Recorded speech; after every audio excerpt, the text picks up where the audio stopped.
Lori, how are you? Good, thanks. How are you?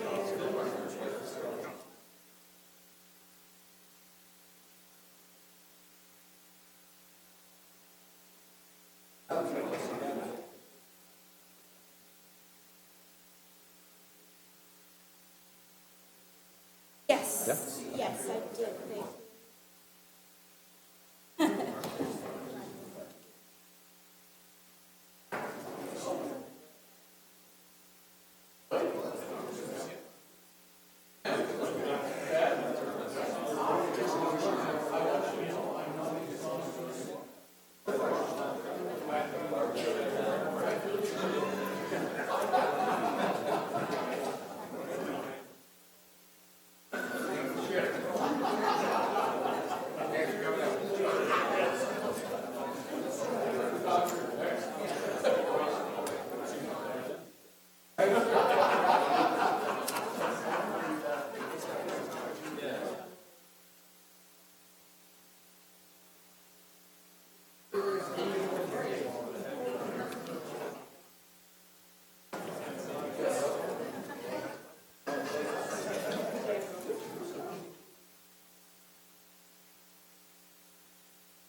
Brian?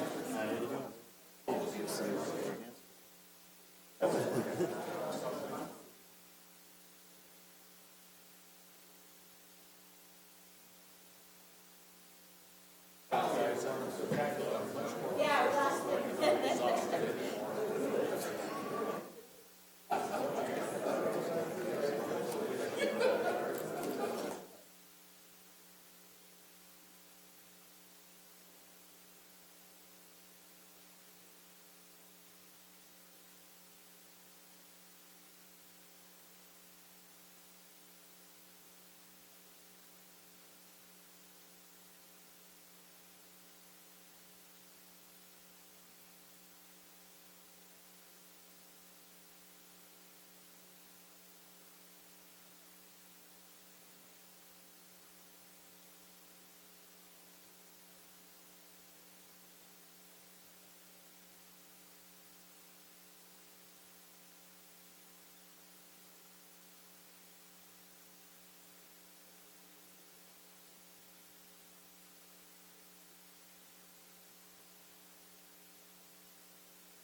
Madam Clerk, we have a quorum. We have quorum. Order.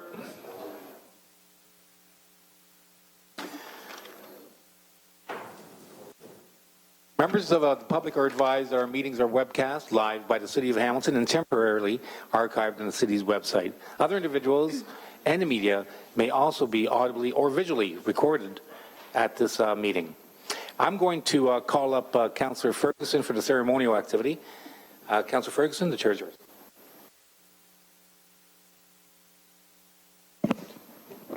Thank you, Mr. Chairman, and it's an extremely exciting day for us today. On March 21st, Public Works hosted the 10th annual Water Day Walkathon to help raise funds for the Ancaster Rotary Club's Haiti Water for Life project. The Haiti Water for Life project is dedicated to building water wells in the village of India. And Roy Sheldick of the Ancaster Rotary Club, and Roy has been a member of the Rotary Club, he tells me, for 20 years, and 18 years leading the Haitian Water Well project.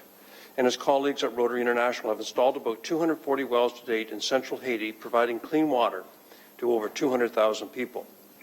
And over the last 10 years, our public works staff have held a walkathon, which has raised nearly $200,000. Maybe when I get Roy up here, you can tell me how many wells that put in, but I think it's quite.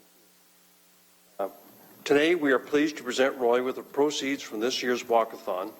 Hamilton students, community members, and city staff raised $20,800 for this project, enough to build 4 more wells.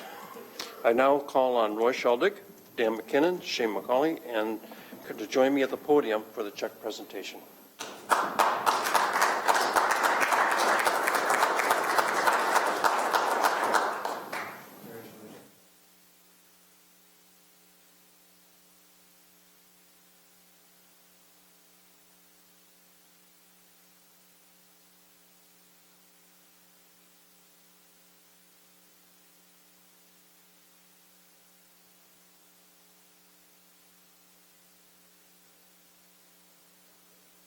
I think you look happy. You know, I ran into Roy last week on Gary's brand new sidewalks on Wilson Street, and I didn't recognize him because he was jogging and I was just walking.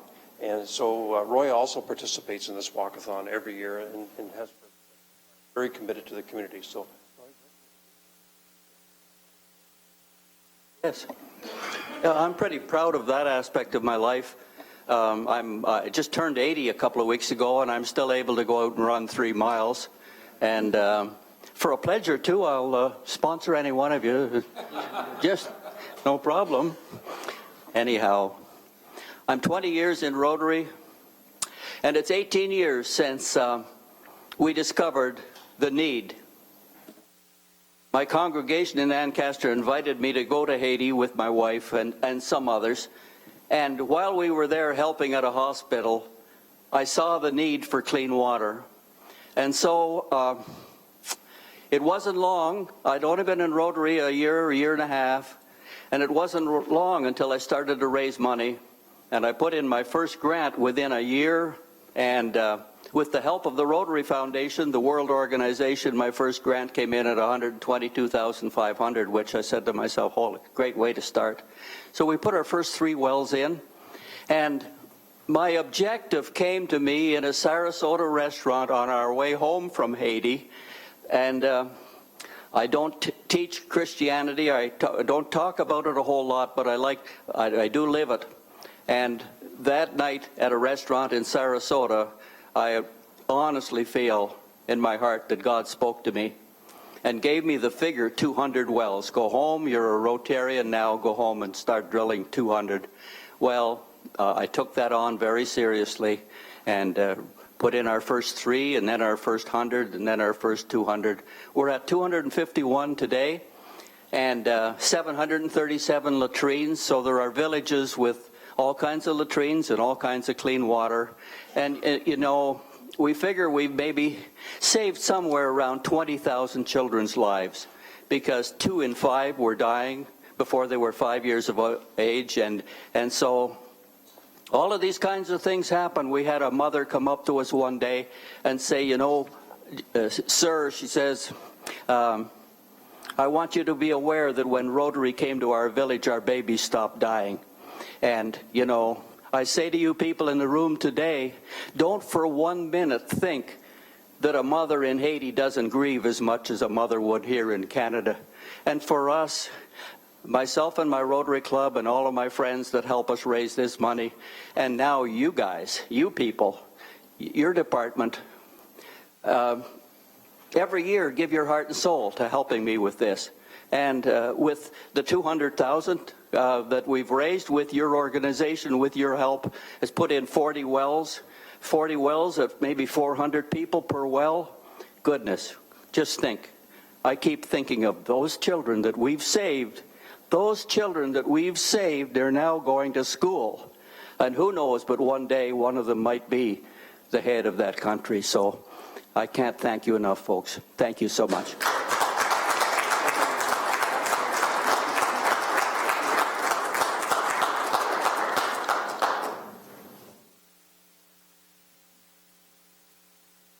Many thanks, sir, and many thanks, Councillor Ferguson. Moving on, Madam Clerk, are there any changes to the agenda?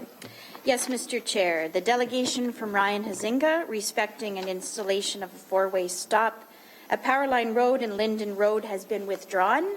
Staff have spoken with Mr. Huizinga, and he's satisfied with the issues being addressed, so he has withdrawn his delegation.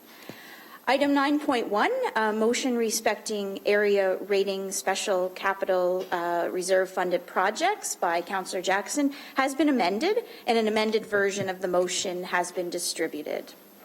Added is item 10.1, a notice of motion respecting tree removal at 24 Huntington Avenue. Added as item 10.2, notice of motion respecting excess traffic lanes. And added as item 11.3, a request from Councillor Jackson to discuss traffic issues in Ward 6. Thank you, Madam Clerk. May I have a motion to approve the agenda as amended, moved by Pasuta, seconded by McCaddy. All in favor?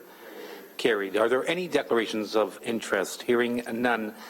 May I have a motion to approve the minutes of the 17th of March, moved by Powers, seconded by Jackson. All in favor?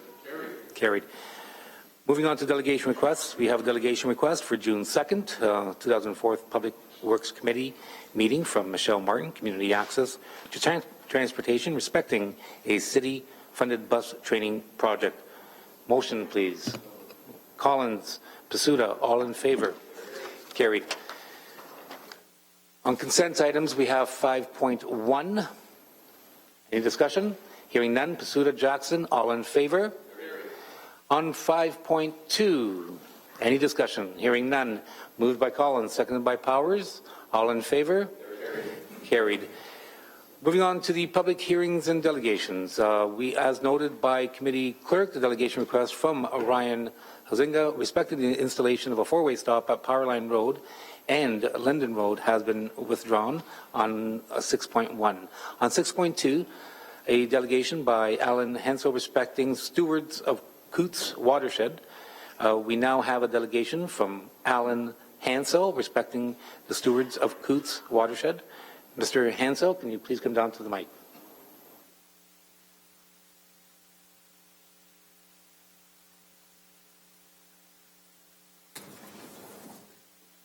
Good morning, sir. It was recommended that I ask for a 10-minute allotment aside from the 5. Accepted. Thank you. No problem. Moved by Jackson, seconded by McCaddy. All in favor? Carried. I apologize. I have a cold that seems impervious to cough drops or cough medicine, so if you would bear with me. I'd like to introduce who you are. They're not who we are. There's right in the mic, sir. Thanks, Councillor Powers. There's a number of ways that I can introduce who we are. The first is by where we're doing our work. As the name would suggest, it's in the Coots Watershed, and the wards that are applicable are listed there. So we go everywhere from Shadoke Creek in the southeast, around through the Dundas Valley to the brooks that form the North Shore watershed of Coots Paradise that are actually Conservation Halton jurisdiction. We can also talk in terms of who we are by what we've accomplished. So there's a breakdown there for you. I won't labor you with everything, but it totals up to 47,000 pounds of garbage that we've taken out since September of 2012. Of that, roughly 60% of that has come off city property, or almost 30,000 pounds. And we can certainly talk about who we are in terms of the heart and soul that our volunteers have put into this. We have had to date, since September of 2012, 62 separate cleanup events. We have put in over 1,700 hours of field work into place. Again, roughly 60% of that being on city property. Obviously, we're not the ones who invented community cleanups. There's a very strong tradition of that in Hamilton. I marveled a little bit when Phil Hermersky made a presentation to the General Issues Committee a couple weeks ago. The extent of the support from council for these activities, I can only conjecture that it's just about one of the purest forms of community involvement and community caring. It's obviously a favorite of councillors and the constituents. And as good as these community cleanups are, Stewart's Watershed has taken this effort several steps further. So it's really the how of what we do that is the most important thing that I'd like to share with you today. So the environment, of course, requires more than one day's attention. As good as the Earth Day concept is, the Earth Day concept got us involved in doing direct action in our ecosystem. But obviously, it as good as it is, it hasn't been enough. We will go back to the same area time and again if that's what it takes to do the job. We have a couple of examples here. The east shore of Cootes Paradise, Desjardins Trail between Princess Point and the Fishway. We were there 10 times last year. Right in Spencer's Creek, Ministry of Natural Resources allows us in there in the months of July and August. Between Thorpe Street and the Cootes Drive Bridge, we've been in there 12 times. We will remove every single piece of garbage, no matter how big, how small, or how complicated. The first being a culvert that broke off the 403. We took it out in December, left it on the shore, waited for the ice to freeze, and got it out in January. This picture of the 4 Max students, it's not a posed picture in the sense that these kids are actually working in that close proximity together. We have all the plastics that are floating down the watershed, come into Cootes. Cootes, despite the fact that it's a nature sanctuary, is actually serving as a trash bin for the entire watershed. It blows up on the eastern shore. Woody debris acts as rolling pin with wave action. Some degradation from the UV wavelength of sunlight causes to degrade into small, sharp, ingestible hazards for fish and bird. So we have volunteers who will sit there, and these 4 spent 3 hours there and probably filled 1 bag of garbage in that course of time. We have discovered in Spencer Creek several large industrial coils of nylon cord. Took us 60 person hours to wrestle that out of the creek. An area, and in that sense, we're not really interested in the bag count. That's why I went over that part quickly. When we have it clean, we feel that engenders the respect that the watershed deserves. It changes people's behavior about littering. It creates an opportunity for an important conversation. If the watershed is visually pristine, does that really mean it's clean or not? That's a conversation as a community that we need to have. And it allows for some important detective work about the source of new garbage as it comes back in. We're able to tell a lot more about what's happening when we're dealing with a clean palette to start with. So those are all the unique things that we do that take a one-day cleanup to another level. We also have an ongoing presence in monthly stewardship, so we're really interested in keeping it clean. Once we get it clean, our volunteer stewards are assigned their own reach on their own time frame once a month. They'll go and sweep the debris up that has appeared. They'll complete a report of any events of environmental significance, and based on those reports, we will take action with the appropriate jurisdiction, and the city has been very helpful in a number of cases. And I'm very happy to report that 2 weeks ago we were granted a small Trillium grant to establish 25 stewardship routes in the Cootes watershed. So another big area is solving recurring problems at the source. when we're taking this total comprehensive approach, what happens is if we're back in the same places and we're charged with the responsibility of getting it clean, then we have a big challenge on if there's a recurring source of garbage. So we really want to try to address those. Three quick examples: University Plaza in Dundas, that would be in the picture in the at the bottom. They had a fence, the lower fence, that extended 2/3 of the property from the back corner. Where the fence stopped, there was a lot of illegal dumping going on off of their property into the floodplain in the ravine valley of Ancaster Creek.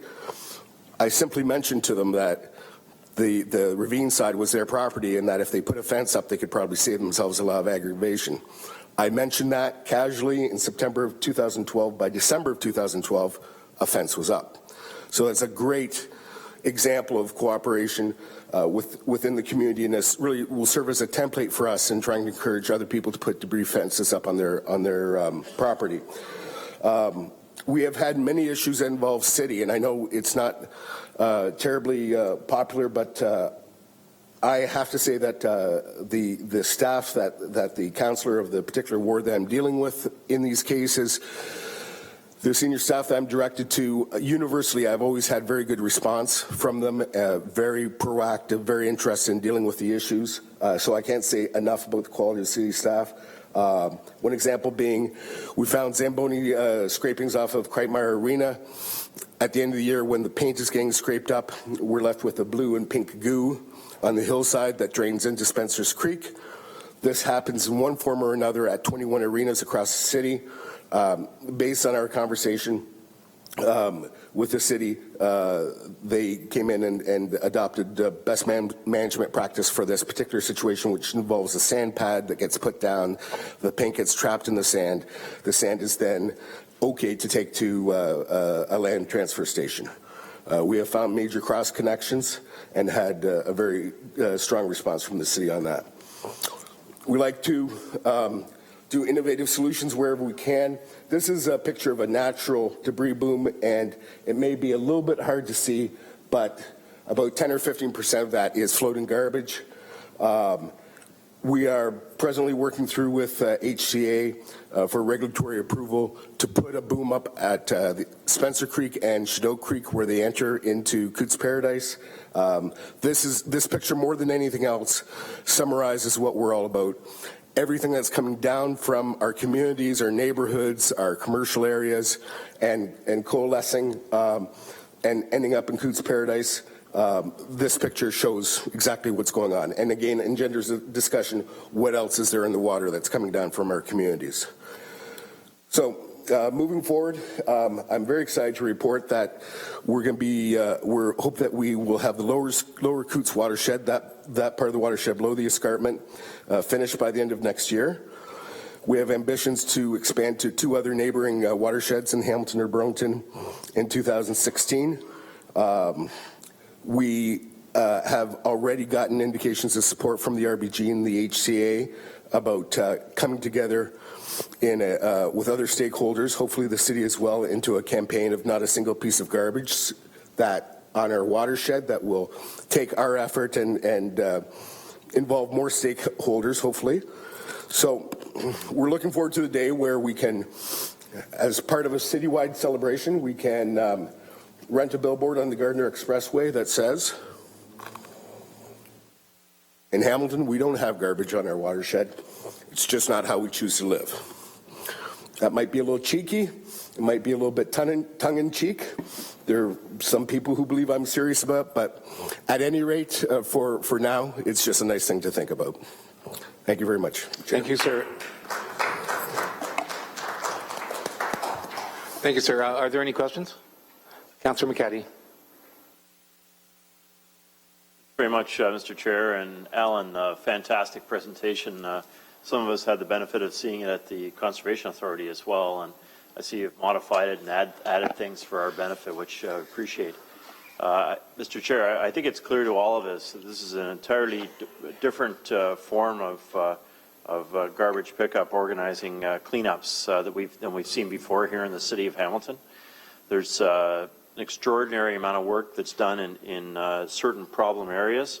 Many of our cleanups that I've been part of in the past, we go in once or perhaps twice a year, do a little cleanup, but there's still lots left behind, particularly the small, plastic shards and stuff, which are seen everywhere, certainly around the Coots Paradise area where you got the wave action, the energy of breaking the pieces of plastic up. So I think what I'd like to see happen is, maybe you can come back to me for a motion for some direction on this, is to refer Alan's approach to staff, to public works staff, to be examined in some more detail, and to really have a discussion about how we can take this approach elsewhere. What's involved in doing that? What are the ramifications of doing that in terms of cost, or maybe a larger leadership role for the Coots stewardship group that Alan has to guide us elsewhere in the city.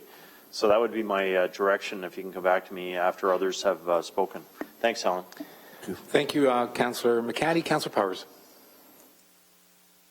Well, Alan and I have had quite a few conversations over the last number of years. Alan's father is a former Wentworth County Board of Education trustee. That's right. Long-time trustee and an affinity to Dundas, and grew up in. Like any volunteer groups, they're able to devote and invest their own time at no cost to the municipalities or any of the organizations. However, to do their business, it costs money to do it. So I think what Councillor McCaddy is strongly recommending makes all kinds of sense. This makes all kinds of sense from the standpoint of a partnership. I mean, we have at least 2 or even more conservation authorities that may benefit from an investment in the stewards of the Coots and the expanded proposal that Alan is making. The Royal Botanical Gardens, the lands find their ways through RBG lands, and obviously through city lands.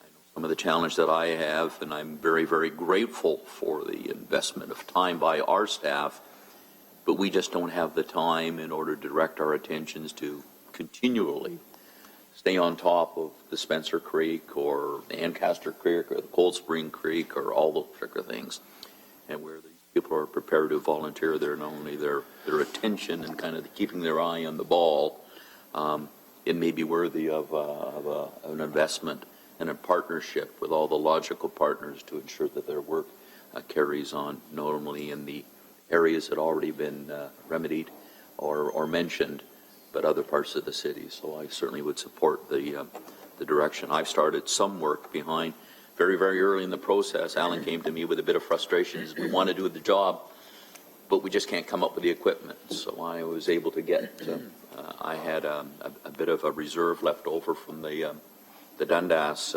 reserve, and we used that to purchase equipment that allowed you people to carry on doing the job. So we certainly commend your efforts, Alan. Thank you. Thank you, Councillor Powers. Councillor Jackson. And Mr. Chairman, I just want to say thank you, Alan. Heard you at the HCA board about a month or so ago, and along with somebody who does a lot of cleanup similar to yours in my area, Greg Lenko.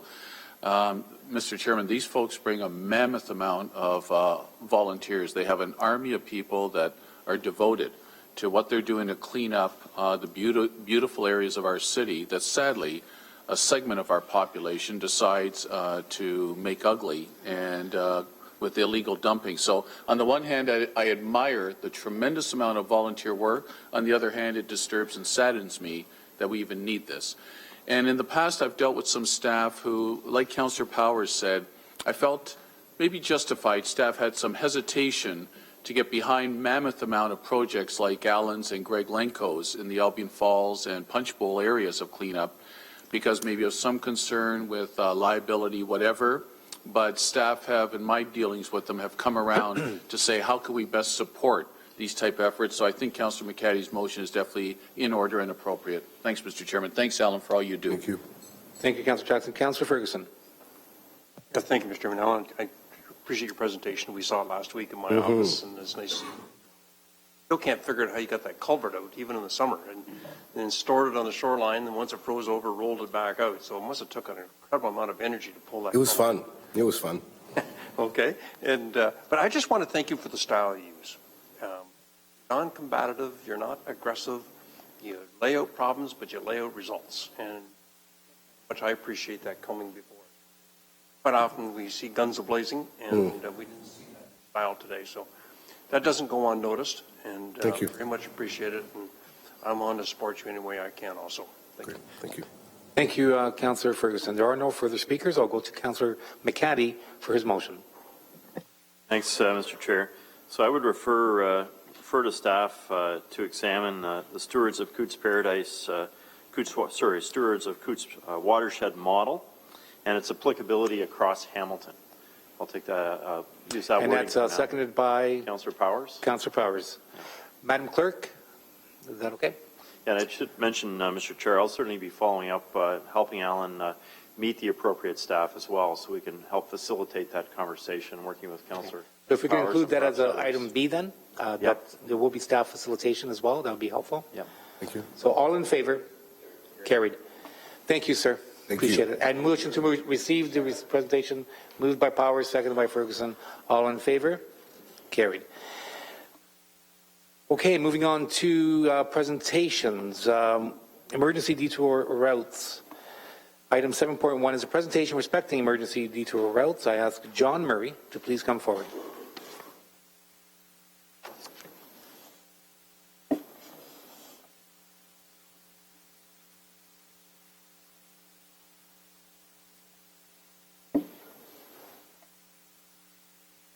Good day, sir. Good morning. Mr. Murray's not available? I am David Ferguson. I'm Superintendent of Traffic Engineering. Fair enough. Just I'll wanted be you. doing the presentation this morning. Okay. Good day, sir. So, good morning. Before I begin our presentation on emergency detour routes, I just want to recognize that we have some other staff in attendance this morning from the Ontario Provincial Police and Hamilton Police Services who have been integral to bringing us to this point to present this presentation to you. So what is a detour route and the emergency detour route? It's a designated and signed route that provides assistance in guiding motorists around an unexpected closure. And primarily the most common one, of course, is motor vehicle collisions, and we have to close the highway down. So what these signs do, it'll provide motorists with a guide to get off at one ramp, and it'll direct them to get back onto the highway at the next available ramp. An EDR route is not used for construction activities. That is a completely separate process that takes place. Our corridor management group is responsible for reviewing those and issuing permits. Currently in the city of Hamilton, we do have designated EDR routes, primarily for the Lincoln Alexander. We're currently reviewing the Red Hill Valley Parkway. We're currently reviewing the signage placement, and we expect to begin installation of the EDR for the Red Hill Valley this year. The Provincial Highway Network, the QEW, and Highway 403, there's nothing currently in place. As a result of a number of incidents that I'm sure many of you are familiar with over the past year, we've recognized that designating EDR routes throughout Hamilton is something that is required. However, with our unique situation of having a provincial highway through the west end of our city and essentially cutting the core in half, something that is very unique and is difficult to really address. A working committee was established with MTO staff, the OPP, Hamilton Police Services, and Traffic Engineering. And the chart below is information provided between 2005 and 2013. This is information provided by the MTO itself, and we've reviewed the data. Primarily on the QEW, there's been a total of 41 full closures, 51 for 403. And you can see I've broken it down. This Niagara-bound listing should actually be Niagara at Brantford-bound, obviously, for 403. And in total, the average length of closure exceeds over 4 hours. And you'll notice the 403 is a little bit longer. And I've also broken down how many times the closures exceeded that average. as well as the total number of closures that exceeded 8 hours in total. So what currently happens when a closure occurs is that the OPP will be dispatched and emergency services will be dispatched to that closure or to that incident. The police will close off the highway at the nearest available interchange, and essentially traffic just filters now through our city streets. There's no signage, there's nothing to help guide them around, and there's been a number of reports or complaints from the public about trying to get through the city itself. It's not so much a case of the residents who don't really know what to do. Obviously, we're familiar with our road network. We're able to navigate throughout the city to get to where we want to go. But it's primarily for those who aren't familiar with our city. And in some cases, if you're following or relying on your GPS unit, if it's like mine, it actually makes you do a U-turn and takes you right back into the closure. So it can cause some confusion. Part of this, the delays, recently we received some complaints and emails from the general public, and some of the residents were complaining how they were stuck in this closure for a period of over 6 hours in total.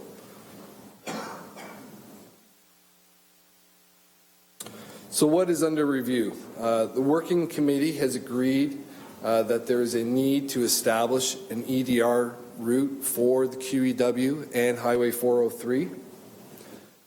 The preference with the Ministry of Transportation is, as I mentioned earlier, is to take vehicles off one interchange and get them back on to the next available interchange. I'll refer to this as a short emergency detour route, and I'll explain that a little bit more as we go along. You've also been provided in your handouts copies of the actual short EDRs. One of the things that we identified because of how unique our municipality is, and specifically for Highway 403, there is a need to establish a long emergency detour route, one that will take traffic around our city on roadways that are more beneficial for operations and safety, to help to remove traffic from our local road network and be able to provide assistance in guiding those motorists around our city. We've also asked the MTO to consider including Highway 403 on their Compass system, which is their freeway management system. It includes the changeable message board signs as well as video detection. So what are the proposed routes? As I mentioned, we've provided you with copies of the short EDRs, which will remove vehicles from one interchange and return them to the next. However, the one that we are most interested in is the two long-distance EDRs. And the primary route is a removal at Highway 52, up through 5, back down 6, completely removing traffic, or trying to remove traffic from the downtown core area. Secondary one would be the Link and Red Hill Valley Parkway. That way, we figured in reviewing the closures, there are incidences that occur on 403 again, between Highway 6 and the QEW, and this first one, the Highway 52, wouldn't really address traffic congestion. So the alternative would be to take them out through the Lincoln Alexander, down the Red Hill, back to the QE, and be able to again get back onto the QEW Toronto bound. For these routes to be effective, it's our feeling that inclusion into the MTO's Compass system is a great need. There's a need to be able to provide information to the motorists as they're approaching the area, so those signs are integral to the effectiveness of the long emergency detour routes. Part of that, the MTO has also requested council support of all the routes, the short routes, the long routes, as well as requesting inclusion into the compass system. So this is the map, essentially, of the priority long emergency detour route, which shows you how the vehicles would exit at Highway 52, come across 5, and then back down Highway 6, as well as the reverse pattern. One thing with this is these are primarily MTO routes, so they're not utilizing city roadways. And this would be implemented for any closure that occurs, especially between the link and Highway 6, which is, as you go through your maps for the short detour routes, you'll see they're quite comprehensive and difficult to maneuver traffic through those areas, and often creates a lot of congestion. And of course, this is the secondary route that utilizes the link and the Red Hill Valley Parkway. Again, this will help us detour traffic around our city without having to use the local roadways and be able to access the QEW. So the impacts of the routes and our goals for the EDR, obviously the impacts, regardless of what we decide on in terms of short distance routes or even long emergency detour routes, it's going to create congestion on our roadways, unfortunately. The only way to get around that would be to have a free flow secondary highway, similar to the Link and Red Hill Valley Parkway. That gives us our best opportunity to encourage free flow movement. But the Red Hill and the Link currently operate close to capacity as it is. So we're still going to have congestion issues. The goal is to identify the most efficient and safe route to direct motorists around a closure anywhere within the city as part of the provincial highway network. And as I mentioned, detoured traffic will cause significant congestion and delay on Hamilton's chosen detour routes, as well as the adjacent roadways when people get off those routes and they try to maneuver their way through the city themselves. So our next steps is staff are going to continue discussions with the MTO. We've had a number of meetings over the last 7 months with MTO, OPP, and Hamilton Police Services. We've essentially come to an agreement that the routes that are before you today are appropriate. Like I mentioned, we do require council support and approval to move forward with those, as well as including the variable message board signs. Implementation itself would be expected to be completed within 1 year once we do receive a council approval. And the costs associated with the signs, the ministry prepares all of those and provides those. We can assist with installation. That is the end of my presentation. Thank you.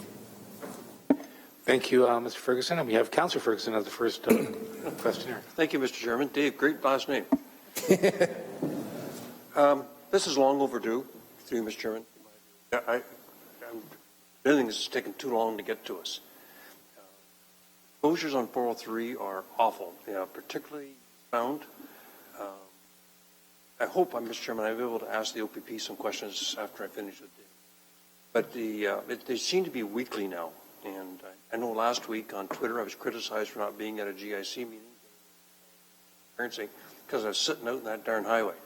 And it's so difficult to get off. And if you're warned earlier to get off at 52 and over to 5, which is, major arterial roads, it would get them off the sitting in a big traffic jam on the highway. Plus, it just plugs up Ancaster too, because everybody, when they see they're in trouble, exits at Wilson Street once it backs up to there, and plugs up Wilson, plugs up Garner, and I know 5256 is a long way around, but recognize we have a technical problem that we've got this little thing called an escarpment that sort of limits what we can do. And so my first question to you, Dave, is what should the resolution say today? That we support the concept of an EDR on 52, 5, and 6? Is that what you're looking for? That's correct, through you, Mr. Chair. That is correct. We're looking for support from Council to approve those long emergency detour routes, as well as support and request to the Ministry of Transportation to review and include message board signage along the 403 to provide that information to motorists before they actually get into the downtown area. Okay, I'll make that resolution. Well, You can come back to me later. my apologies. I should have mentioned at the beginning, Councillor Collins has been working on a motion that the clerk is presently printing out, which will address a number of these issues. So he is presenting it at the appropriate time. Okay, I would like to read that then, Yeah, because I want to make sure it will be distributed accordingly. For Ancaster and Ward 12, because it does plug up roads. Can I pose a question now to, I see the OPP are here. Absolutely. And I keep talking to our chief about it, and he says, you got to talk to those guys at the OPP. So this is my chance.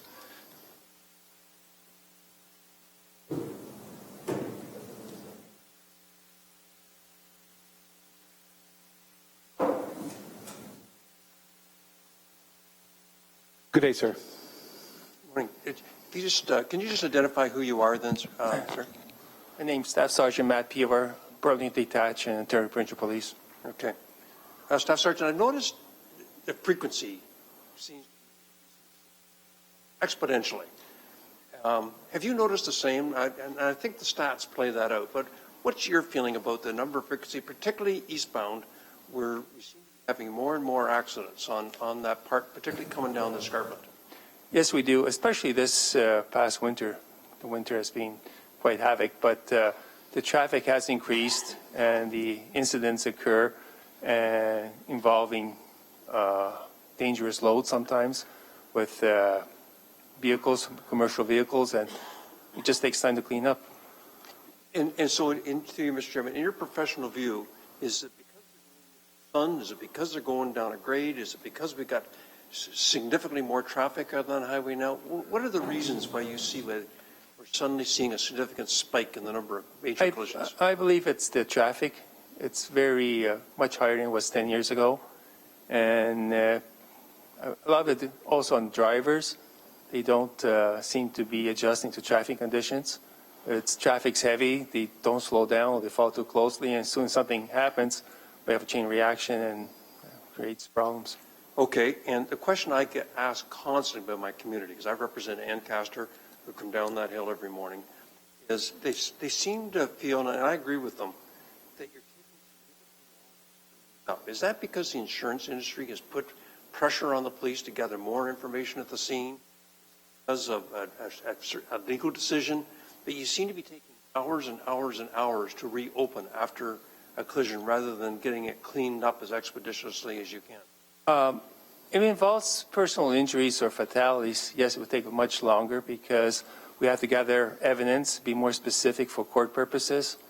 We require people coming from different areas of Highway Safety Division with their expertise, traffic reconstructionists. And once we're finished, it takes a while for the cleanup crew to get there, depending on the circumstances. Sometimes if it's a major fire, we have to get the MTL to re-asphalt the roadways because you just can't drive on them.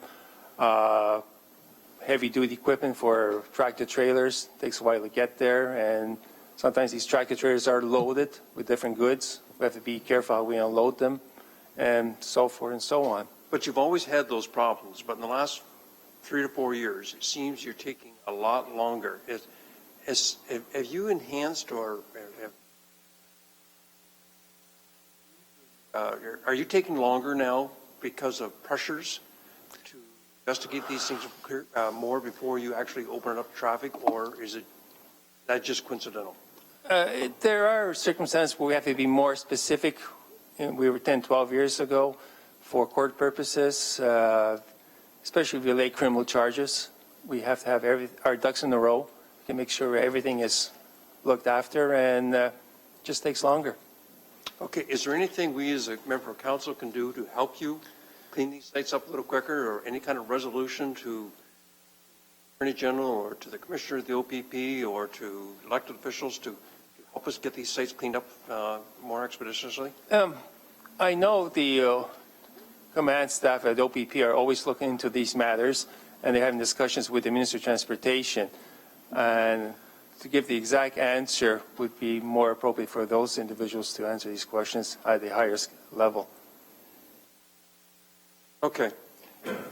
Just, you know, you got to do your job. I get that. But the community's really watching this and questioning it and questioning us. And I assume you're getting, you know, some sort of correspondence also.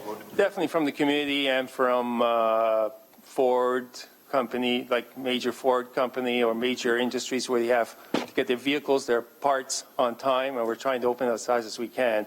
And I agree with you. There's pressures from the community, from major companies, from everyone. Is there anything we can do to prove that? Correct? Is there anything City Council can do to help improve that? Something like that would have to be answered by my superiors exactly, because I don't know the discussions they're having with the ministry or they're having with the government officials right now, what committees they're on. So something like that would have to be addressed further with my superiors. Okay. Thanks you. And through you again, Mr. Chairman, back to Dave Bohr. I don't see anybody from transportation planning. Is anybody here from transportation? There was a resolution that council passed 2 years ago asking the MTO to add a third lane downbound. Okay, before you ask the question, who's here from transportation planning? There's no one here from that division, so I'm going to look to John with his knowledge. Maybe he can help out on the question. Thanks. Okay, John, there was a resolution passed by this council 2 years ago asking the ministry to consider widening 403 to 3 lanes downbound. And with 2 lanes to the link and 2 lanes to the 4 lane, there's 4 lanes pouring into 2. It congests there every morning. And I wonder what kind of progress you've made. The resolution stated they could widen into the median so they wouldn't have to go into the escarpment to avoid any environmental issues. There's a wide median there now with guardrail on both sides. It traps a lot of garbage. So you put a tall wall down the middle and some storm sewers, and then widen to a 3rd lane to relieve this congestion. Is there any update that the community can get on that issue? Through you, Mr. Chair, without having the specific details of it, I don't want to commit too much to an answer on that. I do know that during our conversations with the ministry through this process, there's been no indication from them of any intent to add another lane, certainly in the short term. But we could go back again and revisit that with them. I'm not aware of council's resolution, so I can go back and update that with Alpha staff. is certainly aware of it. And so maybe you could get us a consent item report back to us what the status of that resolution is. Certainly. And if I could just add, I mean, it's the support of this. I think work here today will go some way, at least, in terms of trying to improve that situation. Okay, and last question, Mr. Chairman, through you back to Dave, and you can deflect this question to Paul or anybody else you want to. Why is there no cameras up there yet? Compass cameras, MTO cameras. Most people have TVs in their bedrooms now when they're getting ready and they have the news on, and pay attention to those cameras where there's congestion or problems and can adjust their schedule or adjust their route accordingly. Why have the MTO, because of the significant spike in the number of accidents and closures, haven't installed cameras on that, in the link intersection in particular, so viewers and you know, radio stations can inform the public where there's problems by using these valuable resource, and we seem to be ignored on this. Through you, Mr. Chair, we have had discussions with the MTO on that. They are similar in nature as municipal governments, where they have so much budget monies to work with, and obviously they review all their provincial highway networks and where to spend those monies. They have stated that it was not part of their 10-year capital program. However, through our committee meetings and discussions, it is something that they are willing to take a look at, and one of the reasons why they have requested that motion from City of Hamilton Council so they can begin further review to implement. Okay, I haven't had a chance to read this motion yet. I don't know if it includes the cameras. If not, I may amend it. But what are they called? Is that the Compass system? That's part of their Compass system, yes. So the Compass system is a freeway management system and incorporates a number of things. Obviously, the variable message board signs. It includes the video detection or the video streaming that you would see on CHCH News. Or go online and look at it. Yeah, that's right. Or it also includes it goes back to their headquarters where they have staff that are reviewing the monitors and the highway network to be able to implement the changes and place up the signs and information on the No question, it's a helpful system. We just need it installed at the link to help voters make the right decision. Okay, I'll make sure that's included in the resolution, Mr. Chairman, and I'll have a chance now to read it. Thank you. Thank you, Councillor Ferguson. Councillor McCaddy. Thanks, Mr. Chair. Thanks very much, Dave. As always, great presentation, fantastic work. I wonder if you could just take me through the Ward 1 implications for the detour route, because we do, as you know, we've got a lot of the exits in Ward 1, Main Street, Aberdeen Main Street, and I guess I'm thinking of downbound. Seems to be a lot of the accidents, as Councillor Ferguson indicated. Just where traffic would go under the system you're proposing here, Mr. Chair, through you. Through you, Mr. Chair. Actually, if you give me just a second, I can put it up on the screen here for you.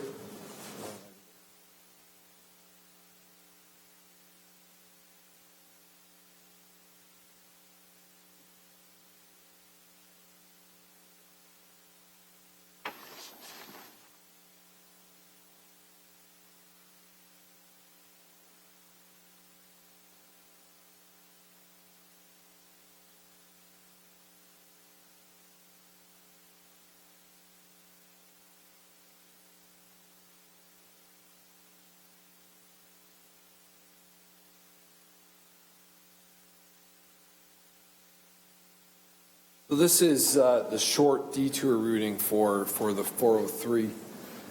It'll start in the Brantford area, working our way back towards Hamilton. As you can see, how I was talking about, it takes you from interchange to interchange. So this is just an example of that. This is from Garden Avenue to Highway 52. And 52 to Wilson.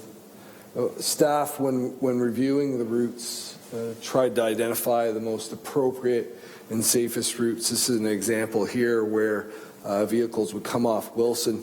Essentially, the shortest route would be actually bring them up Shaver, I believe that is, but we didn't feel that was a safe route to actually take, so we've brought them out further to utilize the route and bringing them back on by Highway 6. You can see here, once we get into this area, it starts becoming a little more difficult and to get vehicles around the area. This would be for a closure between the new Highway 6 and the link. We'd bring them out around the city back down to Lincoln Alexander to get them back to the 403. This one here is a detour route utilizing the link back down to Aberdeen.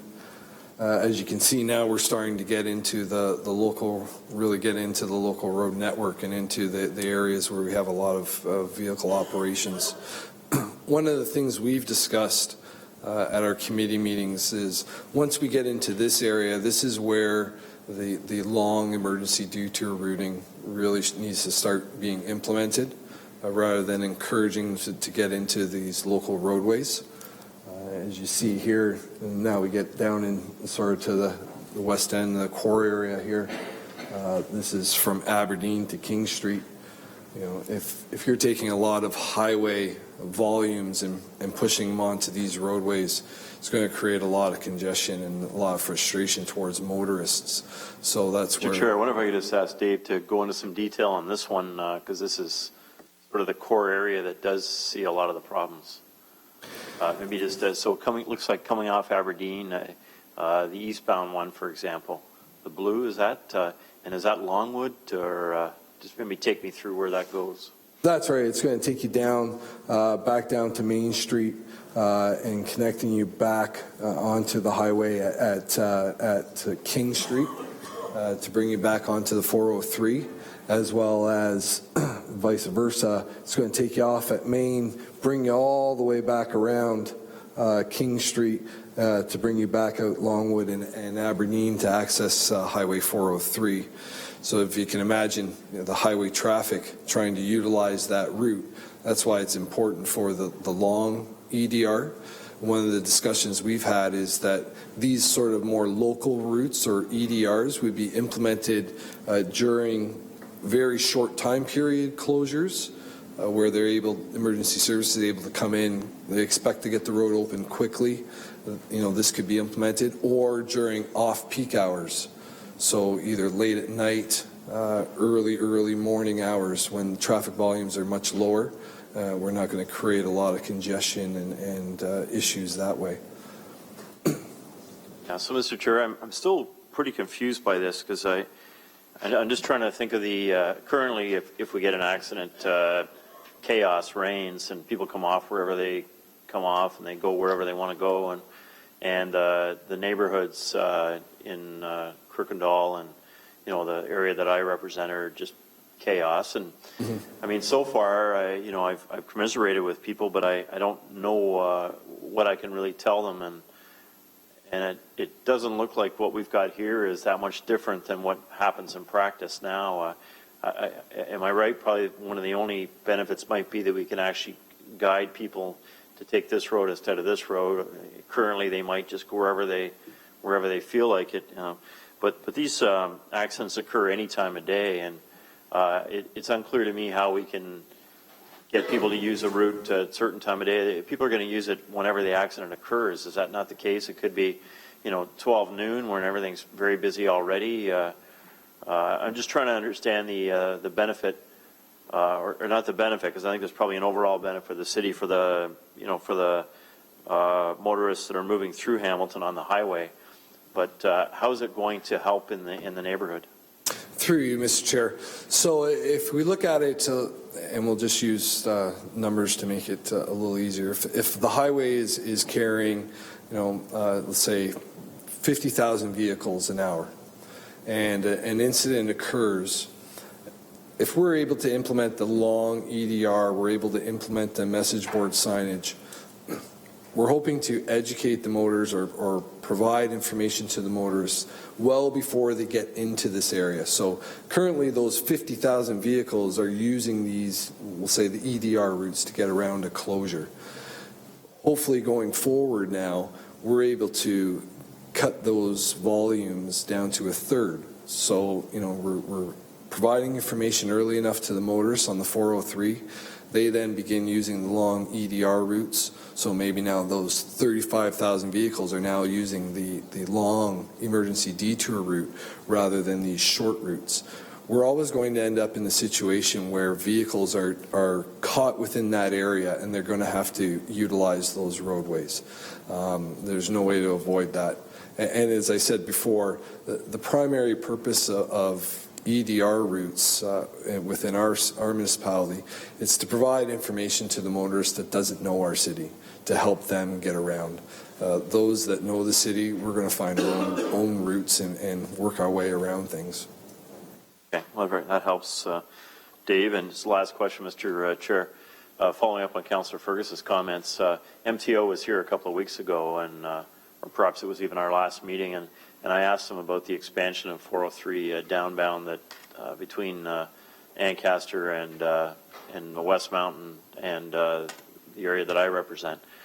And I think if I understood the answer correctly, they were referring to the larger Niagara highway that we used to call it the Mid-Peninsula Highway, that would occur during that period of time, which is, I think, a long period of time. So is that your understanding as well, or anyone else that's here who may have had conversations with MTO? Is there, and John's going to follow up on it, I guess, based on Councillor Ferguson's question, but because that's not the answer we want to hear, that it's tied into the Niagara Road, because that's a long time into the future. We're looking for a shorter term, well, short's probably 10 years in MTO thinking, so a short-term solution on this. Anything to offer us from your knowledge, David, or anybody else? Through you, Mr. Chair. Yeah, with my experience, I've had the opportunity to sit on the Niagara GTA corridor committee meetings. It is my understanding that there is no plans at this time for expansion of the 403. It's been included as part of the Niagara GTA review and their EA process. But at this time, I have not seen anything or heard anything with respect to expansion of 403.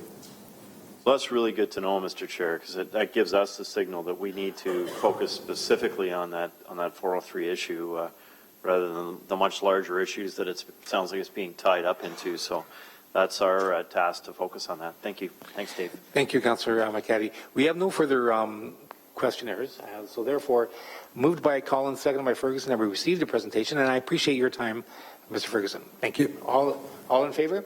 Carried. Now we go to motions on this particular item. Councillor Collins, you have a motion. I do. It's moved by myself, seconded by Councillor Ferguson, that staff be directed to negotiate with the Ministry of Transportation for the approval and installation of supporting traffic signage for emergency detour routes in the City of Hamilton. Part B of the recommendation states that staff be directed to request that the Ministry of Transportation install variable message board signs at locations to be agreed upon by staff from the City of Hamilton and the Ministry of Transportation to enhance the effectiveness of the long emergency detour routes during incidents on Highway 403, and Part C, that staff be directed to request the Ministry of Transportation to include Highway 403 through the City of Hamilton in the Compass Freeway Traffic Management System in order to improve incident management and public notification. That's been seconded by Councillor Ferguson. Councillor Ferguson. Yeah, I'd like to move an amendment to add a C, and I look for Dave just to coach me if this is the right words. Where did he go? A D, yes. And the D part would read that staff advise the MTO the city supports long EDR for Highway 403 using Highway 52, Highway 5, and Highway 6. I can get a second to that, and I'll check with Dave to make sure. Well, first of all, Dave, is that okay? Is that what the message? That's seconded by Councillor Collins. Dave, on that Through you, question. Mr. Chair, yes, that would be acceptable. Okay. Okay. All in favor? Carried. Moving on to The main motion, yeah, that was the amendment. On the, sorry? That was the amendment we just voted on. You got to. We're going to move that up. Yeah.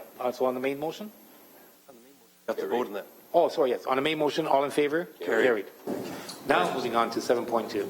Public Works Asset Management Plan, provincial requirement. Item 7.2 is a presentation respecting the Public Works Asset Management Plan. Can I please have staff come forward to make this presentation?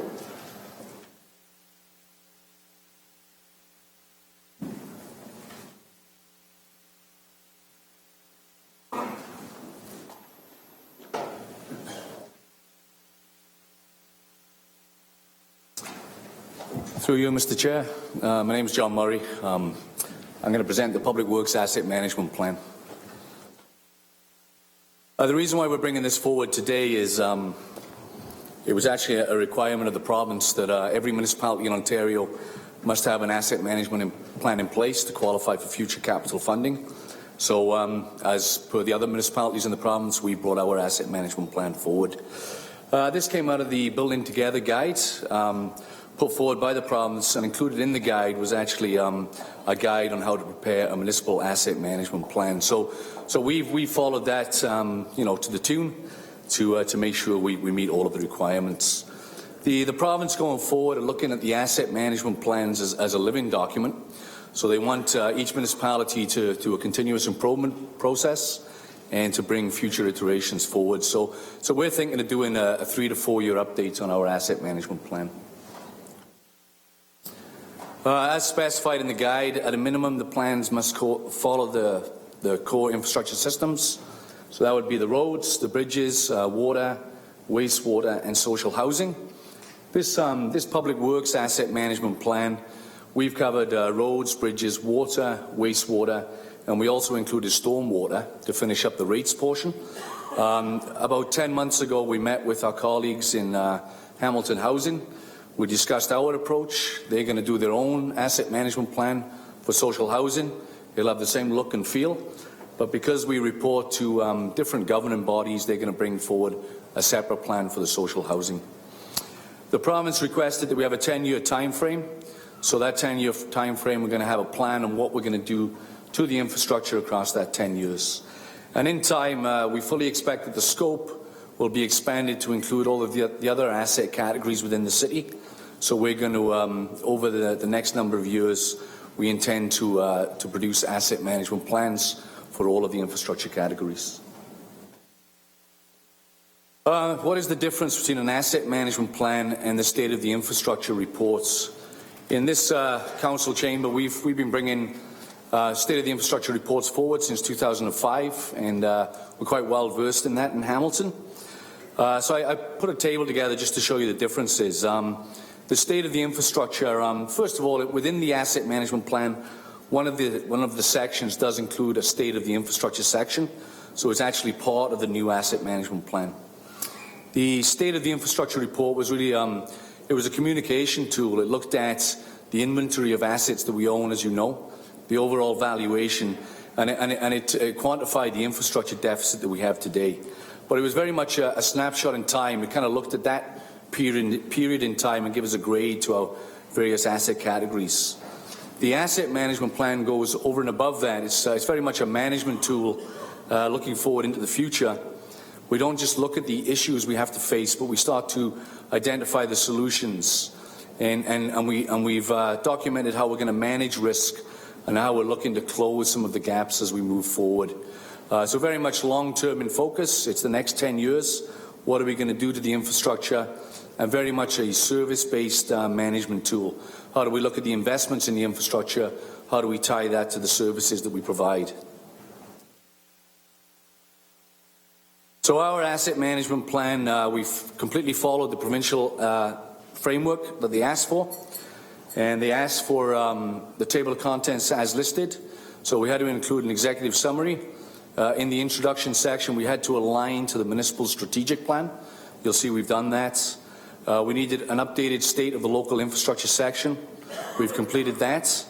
A different piece of the province added with this desired levels of service section.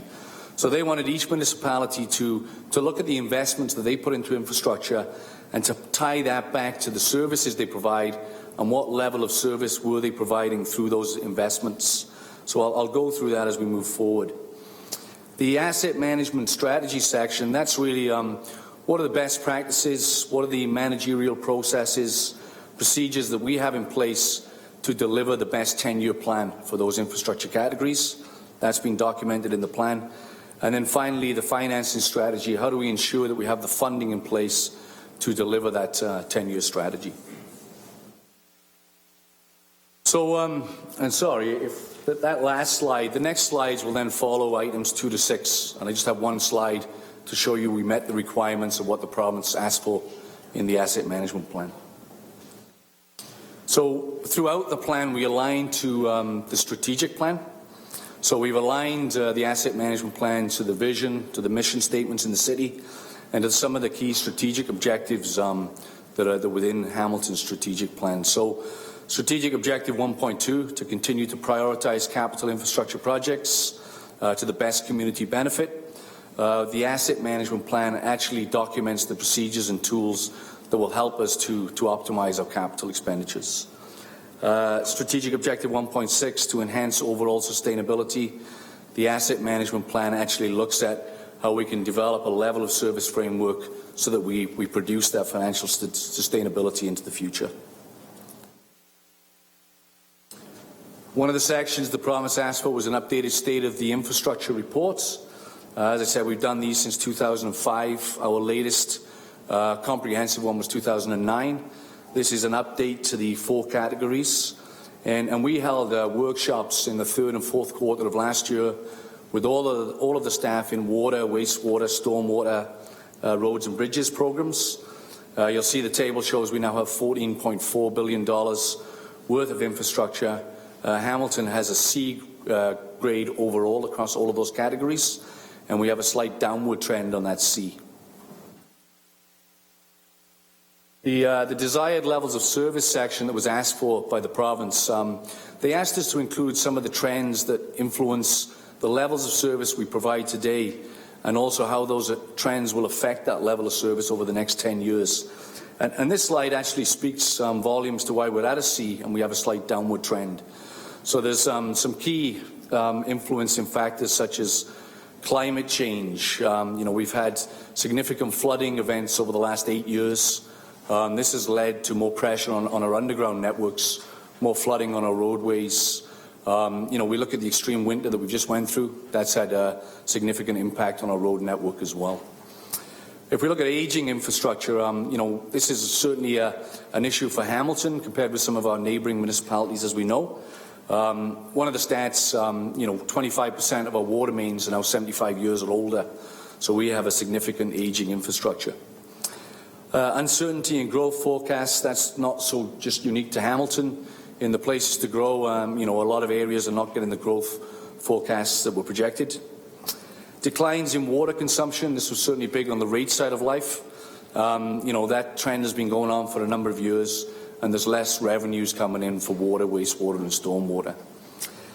Shifts in government funding priorities. Other than the dedicated federal gas tax, we're seeing less money coming down from the province and the feds to our hardcore infrastructure networks, and particularly our roads and our bridges.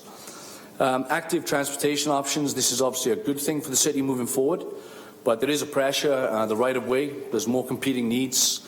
We're looking at multimodal service delivery, dedicated bus lanes, cycling lanes, multi-use paths, and we've got to keep an eye on that as we go forward.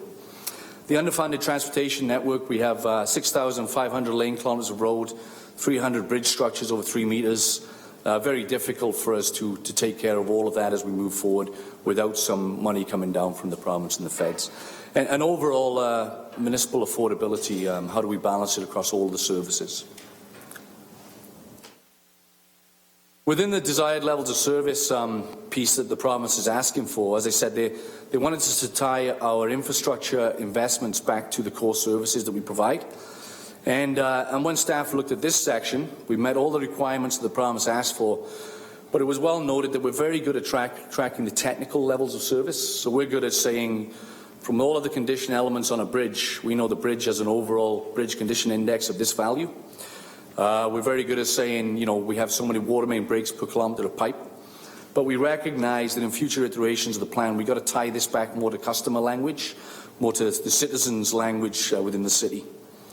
So what we're promoting as we move forward is to develop a level of service indicators that more align to the key service goals of the city. And we want to get more into using language like, does the infrastructure, is it affordable? Is it an affordable service to the customers? Is it accessible? Does it provide a safe environment? Do we provide the right quality and quantity of service?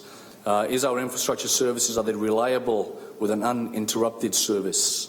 Do we meet all the regulatory requirements, and do we maintain a responsive customer service? So that's the type of language. We want to take the technical measures and attach it to those customer outcomes, expectations, and tie it to the corporate strategic plan. In the asset management strategy section of the reports, what the province required here was we needed to detail all of our best practices, all of our managerial processes, procedures that allow us to put together the 10-year plan for our infrastructure. And we're very strong in this area. So what we have is we have great techniques to capture the inventory of what we own in the field. And the inventory of our assets sits within our database systems. Many of these systems have been deemed a best practice, and we have good controls over the currency and the accuracy of the data. When we look at performance assessment of our assets, we have good protocols in place for condition assessments. We've condition assessed every single piece of road, every bridge structure, about 90% of our underground networks, and all of that information comes back to these database systems. Performance forecasting, we can look at the history of all the data we've collected over time, and we can start to predict the future on our assets as well. So that was documented in the plan. So the easy way to look at that, if we look at a cast iron water main that's 70 years old, how well will it perform when it's 90 years old? And we have the models in place to do that. For demand management, where is the demand for additional infrastructure as we move forward into the future? In our 10-year plan, this is coming from our transportation master plan, our water, wastewater and stormwater master plans. We've documented our risk assessment pieces within the reports. So there's needs will always outweigh available resources.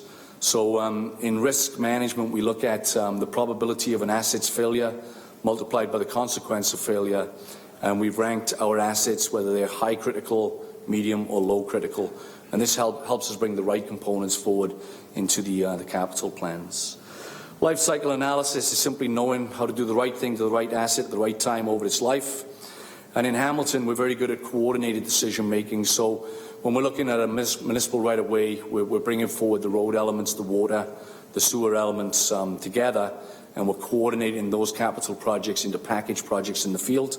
And in doing so, we're getting a better bang for the public dollar, and we're also have less disruption to the residents by doing it all at the same time. So overall, within that 10-year plan, we have many, many processes documented that enable us to better prioritize our investments to the infrastructure.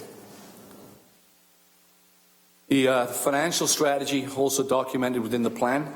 So we take our strategies, our 10-year plan, and then working with finance, we ensure that we have the availability of funds to deliver that 10-year plan. Obviously, finance, they have their own models. They're looking at the future, balancing, the levy, the rate dollars, development charges, but also the use of reserves, external debts, grants, subsidies, and ensuring that that's affordable over the 10-year plan. So that was fairly quick. It's really the purpose of today's presentation is to say that, we have a public works asset management plan in place, and we fully met the provincial requirement. The plan has been put together as per the provincial specs, and we will have a continuous improvement of this plan moving forward.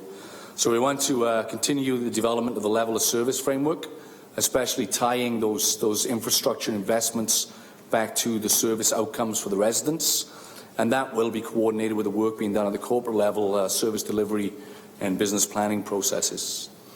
We will continue to develop our asset management processes.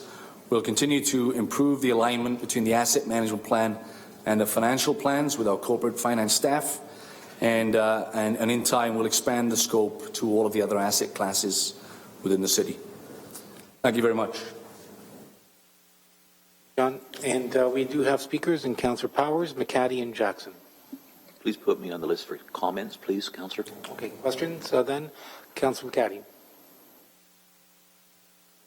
Mr. Chair, once again, John, fantastic work following on the many years of similar leadership work here in the city of Hamilton. And Jerry's been a key part of that all the way back to when we started it, probably early in the 2000s, I guess. And Councillor Powers has played a role as well in helping to tell our story elsewhere in Canada and into the U.S. So it's great work from that perspective. I just want to understand, Mr. Chair, John, did you say that the province mandated that we were required to do this? Just wanted to clarify that. Yeah, through you, Mr. Chair. That's correct. In the Building Together plan, it was stipulated that every municipality must have an asset management plan in place as per their requirements by December 31st, 2013, in order to qualify for future provincial funding. Yes. How much funding did the province provide to assist us in putting the plan together, Mr. Chair? Through you, Mr. Chair, there was money provided to the smaller municipalities in Ontario to put the plan together. For the larger municipalities, we received no funding. Thanks, John. And Mr. Chair, what is the estimated cost of putting our plan together, both I guess any consulting work we did, as well as, of course, our staff time, which appears to be considerable from what we've seen in front of us. Excellent work. Yeah. Through you, Mr. Chair, approximately there was a complete update to the State of the Infrastructure report provided within this, and compiling and documenting all our best practices to date. We were probably about 80,000. 8,000? 80,000 for the 18,000. Yes. That's staff time, all the staff time factored in, and the consultant time as well. Consultant time as well, 18K. And how much extra funding did the province suggest would be available now that we've done this great work, Mr. Chair? How much extra funding did they put on the table, or do they suggest was coming shortly in order to solve the infrastructure problems, or even to nibble at the infrastructure problems that we're now very clearly articulating and understanding, which there's a value to that. But you would imagine that they would have said, you need to do this, and the bargain is we're going to give you a lot more money to actually fix the infrastructure. What did they say on that part of the equation. Through you, Mr. Chair, it is somewhat of an unknown at this point in time. There was money given to the smaller municipalities to produce the plans, money given to the smaller municipalities for the initial intake of capital projects. We haven't seen what we're going to receive for the larger municipalities yet. And I did ask corporate finance, and corporate finance are waiting to find out as well. So, Sure, I don't know if you want comments or questions, but maybe I'll just take. Okay, come back to me for comments. John, excellent work as always. The department is extraordinary in this kind of work. Thank you. Thank you, Councillor McCaddy. We now have Councillor Jackson for questions. Mr. Chairman, thank you, John. Excellent presentation. Good work under the whole Gary Moore, under our Director Moore, and the whole area of asset renewal. So does our asset, specifically our asset renewal plan, would it also, John, benefit from this policy and this report here today through you, Mr. Chairman? Your funding? Through you, Mr. Chair. Our asset renewal plan is based on this document. So the way we piece together the 10-year budget and our asset renewal plan for the future is based on all of the best practices listed within this document. But I've been told by city staff, I think this past year, the reason why my motion later today to help several of my neighborhoods is that the asset renewal plan funding is completely dried up within our current capital budget. So we all know how important that program is specifically. So does this help us possibly, either with the province or within our own priorities, to say that, hey, we need to replenish or get some more investment and more funding into that plan? Through you, Mr. Chairman. Through you, Mr. Chair. It clearly states the constraints we have as a city. So yes, it would, Councillor Jackson. It clearly states that, we're at a C across all asset categories. We have a downward trend. It clearly states the influencing factors affecting that downward trend. And through our level of service framework, as we develop it, we're going to look at the constraints that we have to stop us achieving a higher level of service. So certainly I think all of the information is there why Hamilton needs additional money for the infrastructure that we own. John, I appreciate that. Maybe a comment from Director Moore. Gary, obviously I was surprised this past capital budget session when staff told me the asset renewal plan has no more money in it currently. And yet it's the genesis of this wonderful report, which I'm wholeheartedly supportive of, especially if we can get more provincial infrastructure dollars. So I'm just trying to understand how that plan, how that program has dried up when it's the genesis of this, and we're saying it's such a great priority. Mr. Chairman, through to maybe Gary for a comment, please. Yeah, through you, Mr. Chair. I think Councillor Jackson is referring to the local road component of that, where in the past, most of the work that we've done under that plan has been funded either by surpluses or grants or monies under various programs handed out by the provincial and federal government. So we still have the plan. We know what we want to do. We know what the condition of those are. It's our funding constraint right now that only lets us address basically the arterials and the collectors and the bridges. So I think that's what is the main point behind the province asking for this, where they used to hand out money just based on population, where in the future I think the idea will be to look at the greater need, and they want to know that a municipality has gone to the extent necessary to do whatever they can do in terms of debt and financing and proper methods and everything else, and this will let them see exactly what we have done and be able to assess us properly in the context of all the other municipalities around. I'm encouraged and satisfied, Mr. Chairman, hearing that reply from Director Moore. And the General Manager wishes to chime in, please. Jerry? Through the Chair, thank you. Just one further point. One of the things we often hear when funding becomes available from the senior levels of government is, do we have shovel-ready projects? And so with this plan that we have in place, not only we know everything, the conditions as Gary and John have indicated, but we could prepare a list at the call for the senior levels of government. So we would have the projects ready to go right away. There's no hesitation on what needs to be done. Thank you, General Manager Davis. And maybe our wonderful colleague from Dundas and President of AMO might have some, within his comments as well, some updates. Thanks to everyone. Thanks, Mr. Chairman. Thank you, Councillor Jackson, and we welcome former Mayor and Councillor Morrow here today. Welcome. On now to comments. We have Councillor Powers. So let me preface my remarks. If we don't have an asset management plan, we won't be getting any money. So very clearly is not only has the province of Ontario and a movement by all the provinces and territories to a requirement for asset management plans to be eligible for both provincial, territorial, and or federal money. That's one of the criteria. So the fact that we've been able to build on our great work with regards to asset management, it's made it somewhat easier for us to offer it up relatively here. But I'm urging, and this is perhaps to Jerry, through you, Mr. Chair, is that we need to have asset management plans in place for every one of our sectors of the city, whether it's recreational plans or whatever the case is. Those asset management plans need to be placed. And I'll tell you exactly the reason why, and particularly for that. And I'll give you the best example alluded to by former Municipal Affairs Minister Bob Chiarelli when he announced the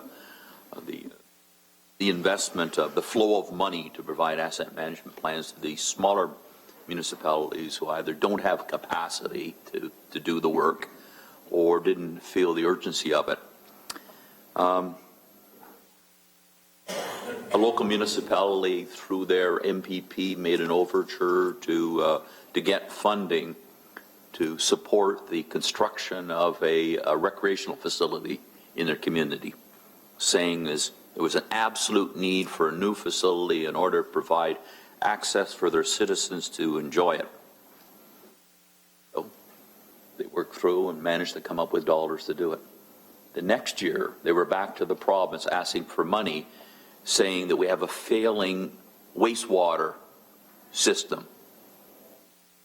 The province says to them, well, where's your priorities? Doesn't the provision of substantial amounts of potable and safe drinking water have a priority over perhaps an equally important issue about that? So that was the reason that not only the province has had this movement towards asset management plans, but also it'll be a premise for every application. If you don't have an approved asset management plan for every one of the sectors of our community lives, you will not be eligible to apply for federal or provincial funding and the evolution towards territorial governments and other provinces towards that. So there's an urgency to do it. In response to Councillor McCaddy's question, is we don't know whether there's any additional dollars. You know, May the 1st, May the 8th, when the provincial budget comes down, will tell us whether or not there's any money that's as a result of that. But failure to do this, and to do this soonest, and through you, perhaps you to Mr. Davis, is I urge him and to urge Chris Murray that pressure be put onto all the other departments, whether it's the city housing component or our parks and recreation components that come in with their asset management plan, to make sure that we have a total across the board asset management plan. And then the incorporation of those elements determine what's most important for our city, for the scarce dollars that will find their ways into us. So I commend John. Councillor McCann is indeed correct. I had the pleasure of working with Jerry and John in very, very early stages in a past life as a public works chair, and we were a model, as you know. I jokingly refer to the one where John was invited to speak in Britain on an asset management plan. They said, "What? You're from Canada?" With that great accent that you have from that standpoint. But we're held in very, very high esteem from the standpoint of what we've done and what we continue to do. I support it wholly. Thank you, Councillor Powers. Now on comments, we have Councillor McCaddy. Thanks, Mr. Chair. And John, it must be the escarpment that gets you that Scottish accent up in the Highlands there. It's good stuff.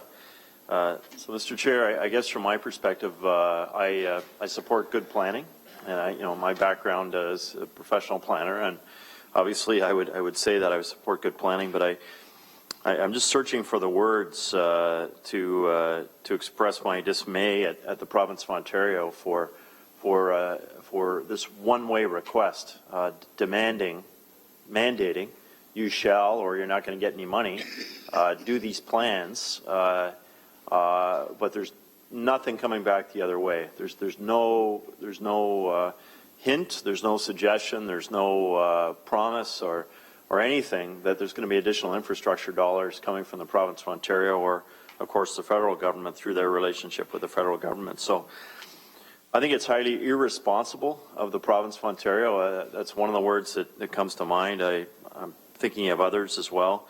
To treat municipalities in this way, it has to be a partnership. It's fair enough for them to ask for the proper plans, so we know the money is public money is being spent in the right places, and the most effective way to achieve gains from a infrastructure perspective. But to force municipalities to go down this pathway, particularly municipalities like Hamilton, who already have this work done, the state of the infrastructure reports. John's pointed out how this has taken this a bit further, but we already know a lot of this information here in Hamilton, and to force us to do additional work on this, spend additional money with no promise on the other end, is that kind of one-way relationship that somehow has to change. We have to do a much better job at demanding dollars from the province. A government relations strategy is part of that, and that's something we need here in Hamilton, as we need right across all the municipalities, I would suggest, and to augment the great work by the FCM, Councillor Powers, and of course Councillor Whitehead, Duval, and others at the FCM level. So I'm very disappointed in the province of Ontario in taking this direction that they provided here with zero contributions in additional infrastructure dollars. We know even better than we always have known how far behind we are, how in trouble we are as a municipality, I think it's extraordinary for the province to behave in this way. Very disappointed with the province. Very, as always, very proud of our staff. Thank you, Councillor McCaddy. There are no further speakers, so we have a motion on the presentation moved by McCaddy, seconded by Collins. All in favor? Carried. Many thanks, sir. Thank you. Very well done. Moving on now, we are moving on to the proposed new sewer use bylaw. Item 7.3 is a presentation respecting a proposed new sewer use bylaw. Before I call on staff to come forward, I would like to remind the committee that as part of our consultation process on the proposed new sewer use draft bylaw, an advertisement was placed. Sorry, do you need a motion to approve the recommendation in 7.2 on the asset management? I thought the motion was to receive John's presentation, but I think you do need a recommendation 7.2. Staff report and a four-part recommendation. You're actually correct. It's yes. So moved by Powers, seconded by Ferguson. All in favor on 7.2. Carried. Okay. So now move. No problem. I appreciate the fact you intervened. 7.3. So before I call on staff to come forward, I'd like to remind the committee that as part of our consultation process on the proposed new sewer use draft bylaw, an advertisement was placed in local newspapers advising citizens that if they wished to address the committee about this matter, they could send written comments to the committee clerk or make a presentation at today's meeting. Madam Clerk, have any written comments been received on the proposed new sewer use bylaw from the public? Mr. Chair, no written comments have been received. Noted. So, Madam Clerk, are there any citizens who have pre-registered to speak at today's meeting about the proposed new sewer use bylaw? Mr. Chair, no citizens have pre-registered. Members of the public may also speak to the proposed new sewer use bylaw at the meeting without pre-registering. Are there any members of the public in attendance today who would like to speak to this matter? Okay, for a second time, are there any members of the public in attendance today who would like to speak to this matter? And as a result of legislative necessity, for a third time, are there any members of the public in attendance today who would like to speak to this matter?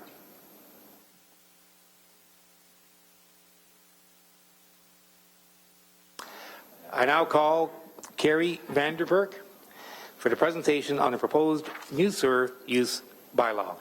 Carrie, welcome. The floor is yours. Thank you. Good morning, Mr. Chair, members of the committee. Thank you for having me here to speak today. Can everybody hear me okay? I'm not used to speaking into a microphone. So.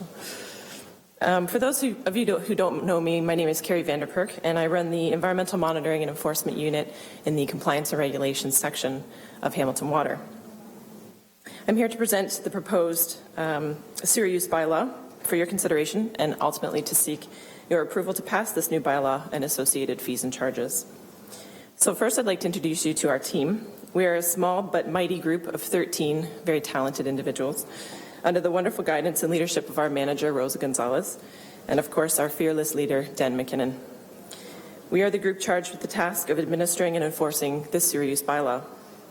We each have technical backgrounds, mostly from the chemical engineering or environmental science fields, and we all share a common passion for protecting the environment and, of course, public service. First, I hope you'll find comfort in the fact that rewriting this bylaw has been a 5-year process, so we haven't gone about this in an impetuous fashion. I think it's safe to say that the sewer use bylaw is probably one of the most technically complex bylaws that we have here at the city, and it's been a very long and arduous task breaking it down and rebuilding it. You may recall in September of last year, Hamilton Water brought a report to this committee recommending that we take the draft of this new bylaw public and seek public input. This has been completed, the results of which I'll speak to a bit later. But that first report contained most of the technical details with regards to the changes that we're proposing and why. And I won't get into the details of all of the changes to the bylaw in this presentation, but I'll highlight some of the more critical changes.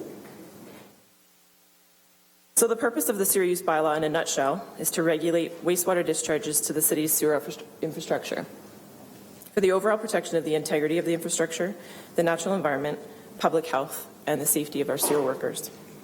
We have a variety of programs to help us facilitate this, including a comprehensive sampling, monitoring, and inspection program, our sewer discharge agreement program, and 24-hour spills response. The current bylaw is based on a model bylaw that was released by the Ministry of Environment in 1988. And it's been amended several times since then for various reasons, but the look and feel is still the same as it was 25 years ago. So it's time for an update.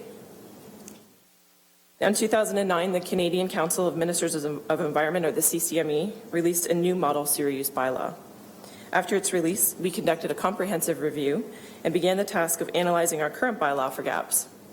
From our own experiences with enforcing and administering this bylaw for the past 25 years, plus the advice from our environmental consultants, who had experience in helping other municipalities rewrite their sewer use bylaws, we were able to compile a list of opportunities for improvement and enhancement. In this presentation, we'll focus only on the 2 new provisions that are highlighted in red on this slide. The 2 staff reports provide further details on the rest of the changes. So really, to simplify this, we are taking a document that was developed from an old model, and we're redeveloping it from a new model to ensure that it's in line with current technologies and new advancements in the wastewater regulation industry. So it's important to note that during this process, we looked at our specific parameter list and their associated limits, which are outlined. They're all outlined in the slide, so I'm not going to go through them all, but we made the decision during the review not to make any changes to this list at this time. Our consultant advised that the current bylaw parameters and limits, which underwent a major overhaul in 2006, are adequate and have been effective in reducing our wastewater plant influent loadings, and that's demonstrated by the fact that the Woodward Avenue plant is operating at a high rate of efficiency and has been for the last few years. This is not to say that we won't reassess this list in a few years' time, as this bylaw will never be static and we'll always work towards continual improvement. Now, when we refer to influent loadings at the treatment plant, we're talking about a measured value of certain compounds that come to the plant prior to receiving any treatment. When those values decrease, it means that the discharges around the city are virtually polluting less and discharging less of those compounds to our sewers. This slide demonstrates the influent loading decreases that have been made in the past 5 years for 2 of those compounds. There are others, but these 2 are the ones that we thought you'd have most interest in. Polycyclic aromatic hydrocarbons, or PAHs, for example, is primarily a byproduct of the coke-making process and is the main ingredient of the infamous Randall Reef. As you can see from the top chart, we've seen an 89% loading reduction in PAHs at Woodward since 2009, and a 99% loading reduction in phenols since 2010. These decreases are due to the exhaustive efforts of our staff working with big industry to achieve compliance with the current bylaw. Both of Hamilton's steel mills and the coal tar processor have invested a combined total of $40 million in wastewater infrastructure under the Compliance Discharge Agreement program. Plus, there are many other industries that, perhaps more discreetly, invested money into achieving compliance as well. The yellow line in this slide shows that in 2009, we had 20 businesses in a compliance program, each investing money into their wastewater quality. The bigger industries have done about as much as they can do in order to achieve compliance with our already strict bylaw limits. Our goal is to get these parameter loadings down to as close to zero as we can, and we believe that the new provisions in the proposed sewer use bylaw will assist us in achieving this. The key is in further regulating the businesses that we really haven't targeted in the past. Other compounds such as oil and grease, toluene, benzene, fuels, and heavy metals like mercury and lead are originating from businesses such as restaurants and other food premises, motor vehicle facilities, car washes, and dental offices. Yes, dental offices. Dental amalgam contains mercury, lead, and many other heavy metals, albeit in very small amounts, but collectively it adds up. Without interceptors installed in their plumbing that are specially designed to remove these substances, these types of businesses will contribute to the overall loadings of compounds that are polluting our sewers and potentially the environment, because neither of our wastewater treatment plants were designed to remove these compounds. How can we ask big business to invest tens of millions of dollars to bring their effluent down to our strict limits and then ignore the collective impact of hundreds of smaller businesses? Let's focus for a moment on oil and grease from food premises. Woodward Avenue, which is the chart on the top, continues to see an increase in oil and grease loadings to the plant. The same goes for the Dundas plant, which is particularly vulnerable because of its size and proximity to the restaurants along King Street. In fact, the Dundas plant has recently been experiencing an overgrowth of filamentous bacteria, which is caused by an increased loading of grease. This is resulting in compliance concerns for the plant's final effluent. This is a photo of grease accumulating in the primary clarifiers in Dundas. Excessive grease at the treatment plant is one problem, and the other is the impact to the sewers themselves. This is a cross-section view of a sewer pipe that's clogged with grease. So this gives you an idea how clogged a sewer can get and how it could lead to blockages in sewer backups into basements or sewer overflows into the environment, or in some cases, both. Also, if you were to touch this in real life, it hardens like concrete over time. Some of you may be familiar with this photo that was all over the media last year. This is Fatberg from London, England. It was discovered in the sewer system after the sewers backed up in the affluent neighborhood of Kingston. It weighed 15 tons, and it was the size of a city bus. It clogged 95% of the 2.4 meter diameter sewer, and it took city workers 3 weeks to clear it out. Now, Hamilton isn't likely to have a Fatberg of that magnitude. We simply don't have the population.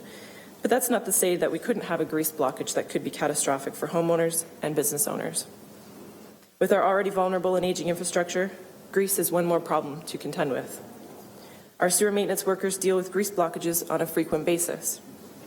When they're faced with a blockage, they call in our enforcement officers to track down the culprit and mitigate the issue.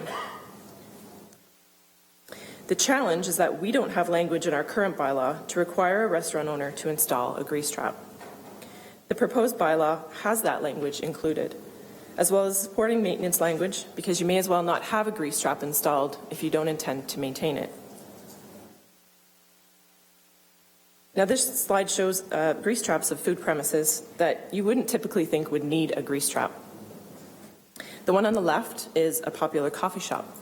Perhaps most of us visited this morning, but it's not the one downstairs. Let's just be clear on that.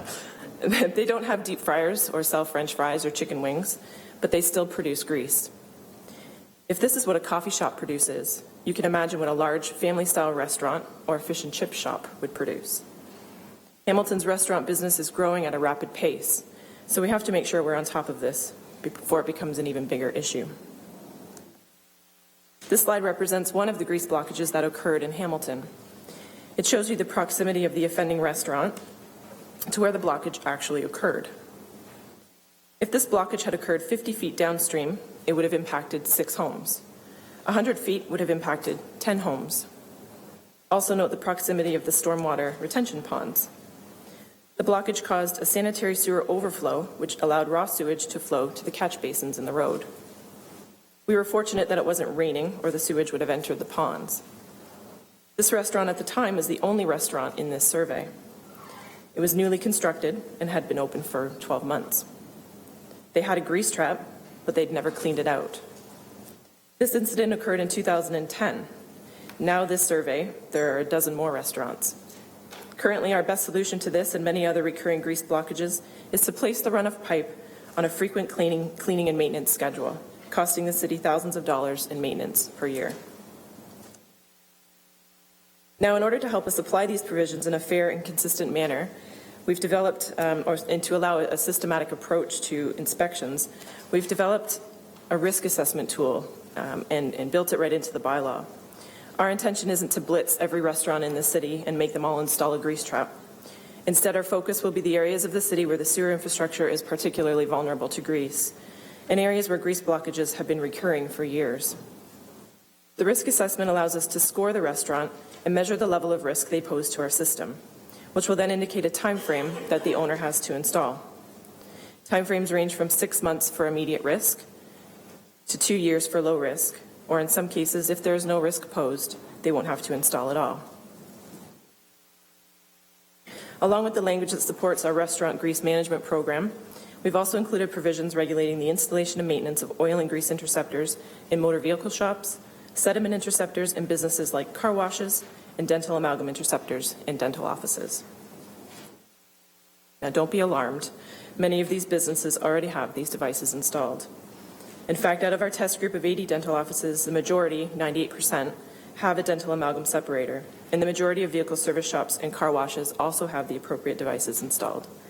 As for restaurants, just over 50% of the 650 premises that we inspected did have grease traps already installed. However, of that 50%, there are approximately 40% that weren't being maintained properly. Now, the building code requires newly built and premises undergoing a change of use to a restaurant, vehicle service shop, or car wash to install an interceptor that prevents substances from entering the sewer. In the example I mentioned earlier, the restaurant was a new build, so the building permit required a grease trap to be installed. Similarly, the Dentistry Act requires that all dental offices that deal in amalgam install and maintain a removable device. However, the gap that we're attempting to fill with this new language in the sewer use bylaw is that there's currently no regulation for existing premises who've never applied for a building permit to ensure a grease trap or interceptor is installed when it's required. And similarly, there's no regulation that enables follow-up inspections to ensure proper ongoing operation and maintenance of the device long after the building permit is closed. As you can see, Hamilton is one of the only municipalities of its size in Ontario that doesn't currently have these provisions in its sewer use bylaw. So we're not leading the charge on this in any way, but in fact, we're catching up to our comparators who have had this language for, in most cases, many years. Moving on from the interceptor language, the other big change in the proposed sewer use bylaw that we wanted to mention today is the sewer discharge permitting system, which we're hoping will replace our current sewer discharge agreement program. You may know them more as the overstrength agreements and the compliance agreements. This new permit system will allow us to better administer the program, making it easier for both staff and businesses to navigate. In 2007, Audit Services developed several recommendations during an internal audit of our agreement program. Those recommendations were incorporated into the proposed new permit system. Other notable improvements include insurance requirement changes, giving our director the authority to issue, deny, suspend, or revoke a permit, the inclusion of 2 more types of permits, and fees and charges related to the permits that recover costs associated with the approval process and the ongoing monitoring to ensure that the permit is being complied with. This slide outlines the permit fees and charges that are being proposed and will apply mostly to large industries and few medium-sized businesses. The highlighted yellow fees are new and represent cost recovery of staff time to administer this program. It's important to note that some of these fees were identified during our 2013 rate structure review, and it was determined that costs were not being recovered where they should be. Also note that 3 of these new fees are optional and will be applied only if the applicant wishes to complete these tasks wishes for the city to complete these tasks for them. The intent is that businesses with multiple permits, so if they have an overstrength agreement and a compliance agreement simultaneously, they will only pay 1 application fee and the higher of the 2 administrative fees per quarter. Administrative fees for sewer discharge agreements already exist.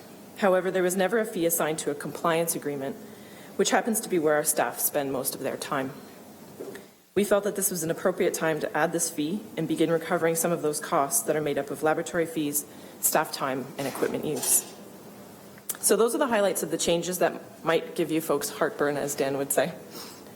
There are a number of other improvements that have been made and will make this bylaw easier for staff to administer and easier to navigate for the businesses that are expected to comply.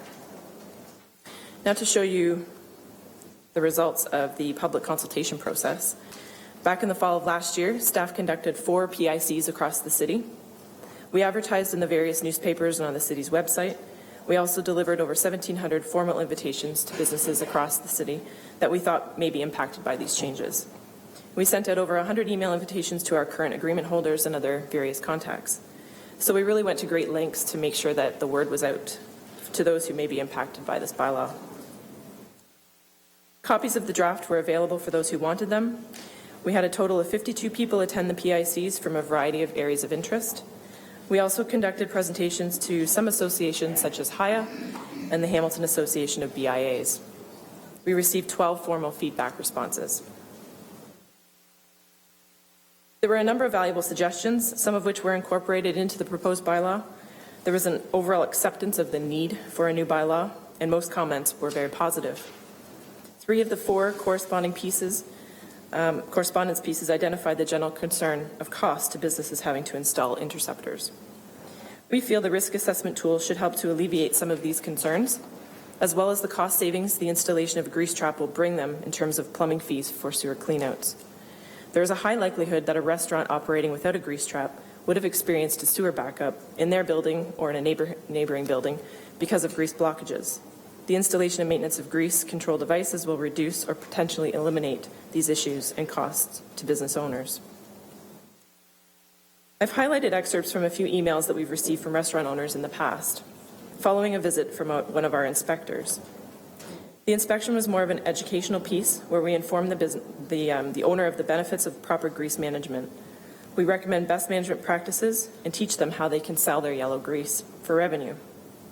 We also educate them on the benefits of installing a grease trap. In these 2 instances, the owners volunteered to install a grease trap and saw a return on their investment over a relatively short period of time. They were so pleased, they took the time to write us and tell us about their successes. So the first business owner wrote, "Last year we've had our plumber come to our site 6 times to flush our drain lines as they had a buildup of grease on them. This plumbing bill in 2011 was around $2,500. Since Dave's visit, we haven't had to call a plumber once. We will be saving somewhere in the range of $10,000 to $12,000 this year in proper grease management."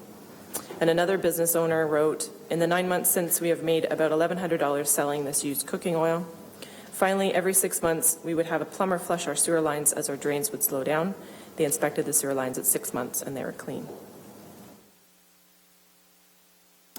And finally, I'd like to share with you a summary of the results of a survey that we sent out to various stakeholders and business owners. We got a 32% response rate to the survey, which we sent using SurveyMonkey. The questions were surrounding whether people had general understanding of their responsibilities under the current bylaw and whether they found it easy to navigate. We asked whether they were aware of the proposed changes to the bylaw and whether they accepted the changes. So the results confirm that most users found the current bylaw difficult to navigate, mostly due to its many amendments and structure, and they didn't have a clear understanding of their requirements to comply. A large majority found the new proposed bylaw fair and appropriate and understood the need for an update. And despite being in an enforcement capacity, a large majority found had good things to say about our staff and their customer service levels. So that is the end of the presentation.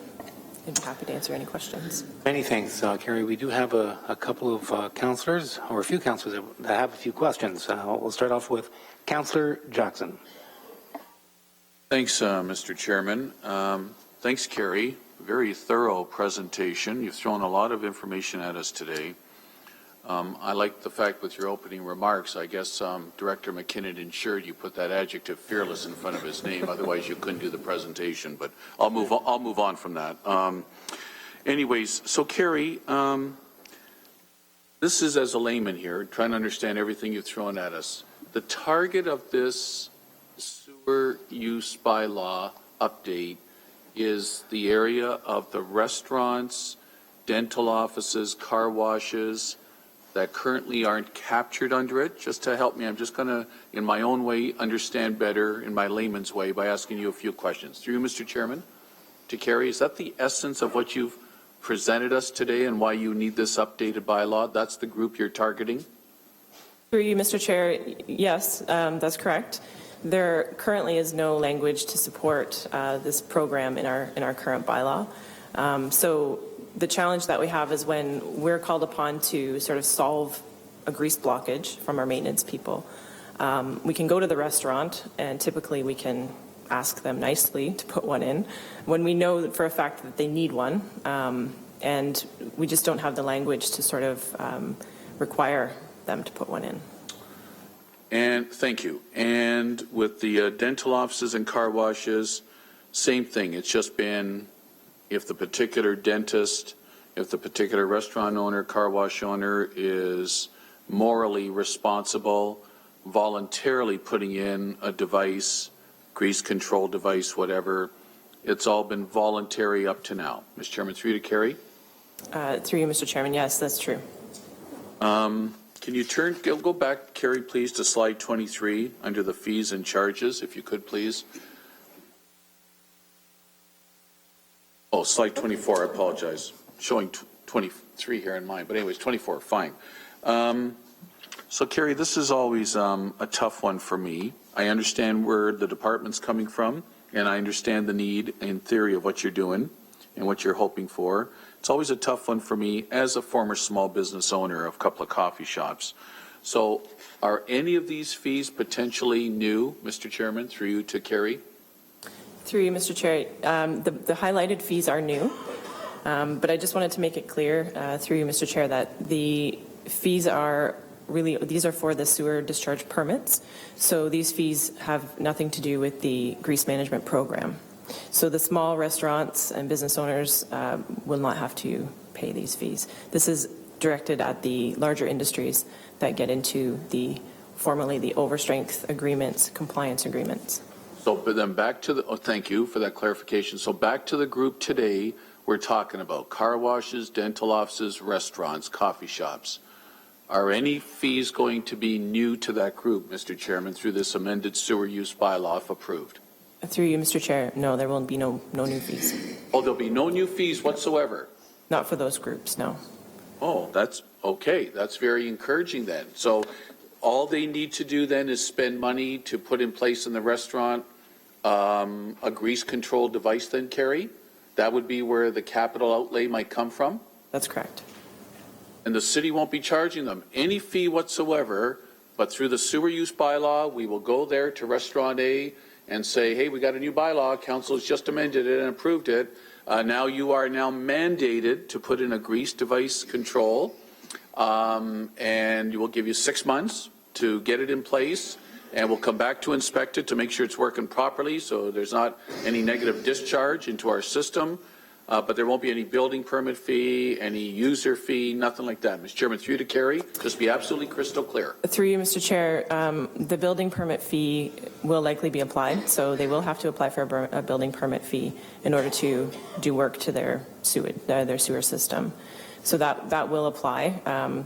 That is not covered off in the sewer use bylaw as part of our fees and charges, but they will be directed to hire a plumber to put these devices in, to install these devices. And the process, pardon me, is that the inspector will go out to the business and they'll do a risk assessment, and based on the questions, they'll determine whether or not a device is actually required, and if it's required, at what point in time they'll need to install. And roughly, Carrie, and I know there's like 1,700, I think you noted, restaurants, give or take, across our city. On average, can you give me a range? I know it depends on the size of the restaurant, whether it's a small little takeout, coffee shop, fish and chip place, or a much larger Swiss Chalet, whatever, Kelsey's, whatever. Can you give me a range of how much this equipment may cost from low to high? To you, Mr. Chairman, to carry? Through you, Mr. Chair, we, through the sort of the studies that we've done and the correspondence we've had with the businesses that have installed these interceptors, it can range anywhere from $1,500 to $5,000, depending on their setup, their logistics, and so forth. We would, if approved, we'll work with them. Like, it won't be we show up tomorrow and then, you know, like within 3 weeks, if you don't have this done, then we're sending public health in, we're sending our inspectors in, we're shutting. There's going to be like a period, especially that this is new for a lot of business owners. Will there be some kind of collaborative, cooperative type of time period to get them to comply, Mr. Chairman, through you? Through you, Mr. Chair, yes, there will be a lot of education that will happen between our staff and the business owners. And that is how our current inspection process works with restaurants and other small businesses, is we tend to approach it as an educational piece. This new language, however, will give us that sort of extra little bit of teeth, so to speak, where, you know, if business owners aren't complying, then we have that ability to require the install. And lastly, it didn't seem like the response percentage was high.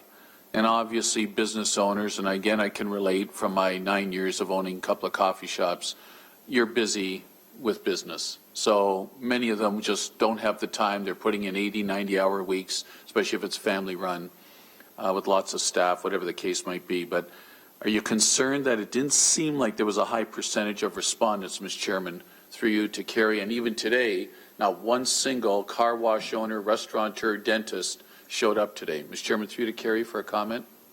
Through you, Mr. Chair, yeah, we did recognize that when we were at the public information centers and while we were receiving correspondence. And that's why we went to such great lengths when we put the word out there to the businesses that this was happening. We went through the restaurant associations in Hamilton. We also spoke to the BIAs as well. And we also delivered over 1,700 flyers. We hand-delivered those flyers to the majority of the restaurants in the city that we thought would be impacted by this change. We had a few that showed up to the PICs, but the attendance was small. Mr. Chairman, thanks, Kerry, for all that. It's a better understanding. Moving forward, it sounds like something we need to do. I worry that most of the 1,700 restaurateurs across the city, this will come as in spite of all the correspondence, this will come as a surprise to them once implemented. Thanks, Mr. Chairman. Thanks, Kerry.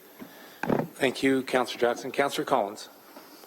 Thanks, Mr. Chairman, and Kerry, good presentation. The question I have through you, Mr. Chairman, would be surrounding the grease issue. And I unfortunately had an experience at the beginning of, I believe it was February or March, where I believe it was 12 or 16 townhouses had experienced a sewer backup as a result of grease in a residential neighborhood. So it wasn't necessarily related to a restaurant operation. And I was surprised to learn that through our risk management process that they most likely wouldn't be eligible for some kind of a claim against the city. I think that for maintenance purposes they'd have some recourse, at least part. But as I understand it, essentially neighborhoods and or commercial businesses are left to their own devices when it comes to when we find grease in a line, whether it's a main line or a smaller line, and there is an incident. The only part of the process I think that we're involved with is the cleanup in terms of getting that line, making it functional again. So knowing that this is an increasingly bigger issue for us and for others, as you've made it a key part of your presentation today, how are we dealing with that from an educational perspective on a go-forward basis? So you've emphasized today the commercial operators and how this fits in with the proposed bylaw amendments. But this sort of thing, this activity happens every day in every neighborhood, and we see the same results, maybe to a different extent. Hope, but how are we dealing with that on a go-forward basis?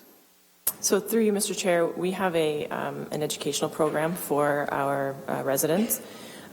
If we have a situation where our maintenance people have called us because of a grease blockage in a residential neighborhood, typically what we do is we send out letters and we go door to door and speak to the homeowners that were impacted, and 9 times out of 10 we know where it's coming from. Sometimes there's catering businesses that are run out of basements and homes and things like that.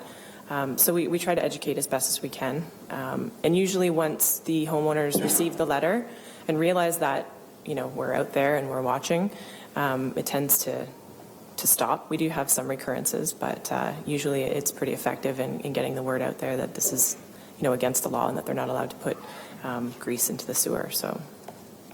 Thanks for that. I know we have a fairly aggressive cammering system where we video the sewer lines in residential neighborhoods and beyond, and I'm wondering if this sort of thing is caught through that process. Do we proactively then follow up when we see that there's limited capacity in a pipe as a result of someone putting grease down the drain? Through you, Mr. Chair, yes, our sewer cameras in most cases can find the culprit, so to speak, usually because their lateral line is a mess by the time it reaches the main sewer. So there is that tool available if we need it. It's not 100%, but it does work in most cases. Okay, those are the questions I have. Thank you. Thank you, Councillor Collins. Councillor McCaddy. Thanks, Mr. Chair, and excellent presentation. Answered most of my questions. And Councillor Jackson asked a number that I was wondering about as well. Just on the small businesses, because that's certainly who we'll hear from, not only at the staff level, but the councillors in the different areas. And they have a lot of costs that they have to bear on a regular basis, and this will be another one perhaps. But I was really intrigued by the comment in here that they already have costs incurred as a result of the grease in their businesses to have to clean it out, and that the additional direction we would provide to them may affect those costs. And then I wonder too, Mr. Chair, about you hear as well about the recycling of grease as a material that people actually want. They want to gather that, and it's I think used to run David Suzuki's bus across Canada or whatever it might be. Some pretty sustainable solutions. So I'm just wondering if you could comment, Kerry, on the economics of that whole equation. We're adding our piece into the equation for all the right reasons under the sewer use bylaw, the new bylaw. But there is a cost already they're incurring. How does that change? And then perhaps just a little bit for yourself or anyone else from PW on the recycling piece, whether you look at that London blob there, and there's a lot of material to be recycled there, and I don't know how that works on a restaurant-by-restaurant basis. Mr. Chair, through you. Through you, Mr. Chair, the restaurants will incur, if they don't have the proper devices installed, they will likely have to have a plumber come in on a frequent basis, sometimes every couple of months, to clean out their lateral lines. And that can cost, $1,000 every time they have a plumber come in and do that. So I think over time they'll see a return on their investment by installing these grease traps. And also, it's not just about installing the devices themselves, but it's also about our staff, once they get there to do the inspection, giving them the education on best management practices for proper grease management. Because a lot of businesses, they don't know that they can sell their grease, their used grease. So we give them that education so that they understand. We also provide them with a list of companies who will come and pick it up for them. So we give them sort of that educational piece so that they understand better. They'll have to put out some money to install a grease trap.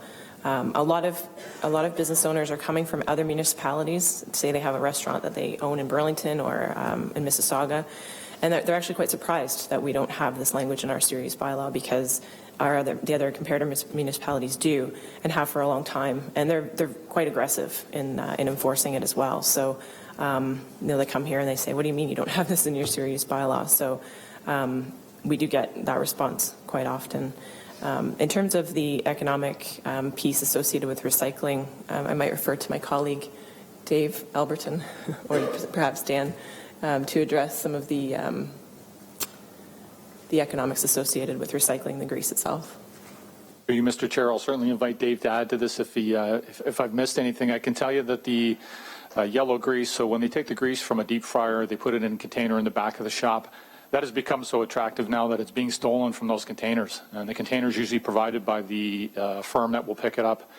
Yellow grease currently can sell from, used yellow grease can currently sell anywhere from $750 to $900 a ton. It's one of the main ingredients in biodiesel that goes to the United States. So it's become a very attractive commodity to the extent that it is actually being stolen from a lot of these restaurants.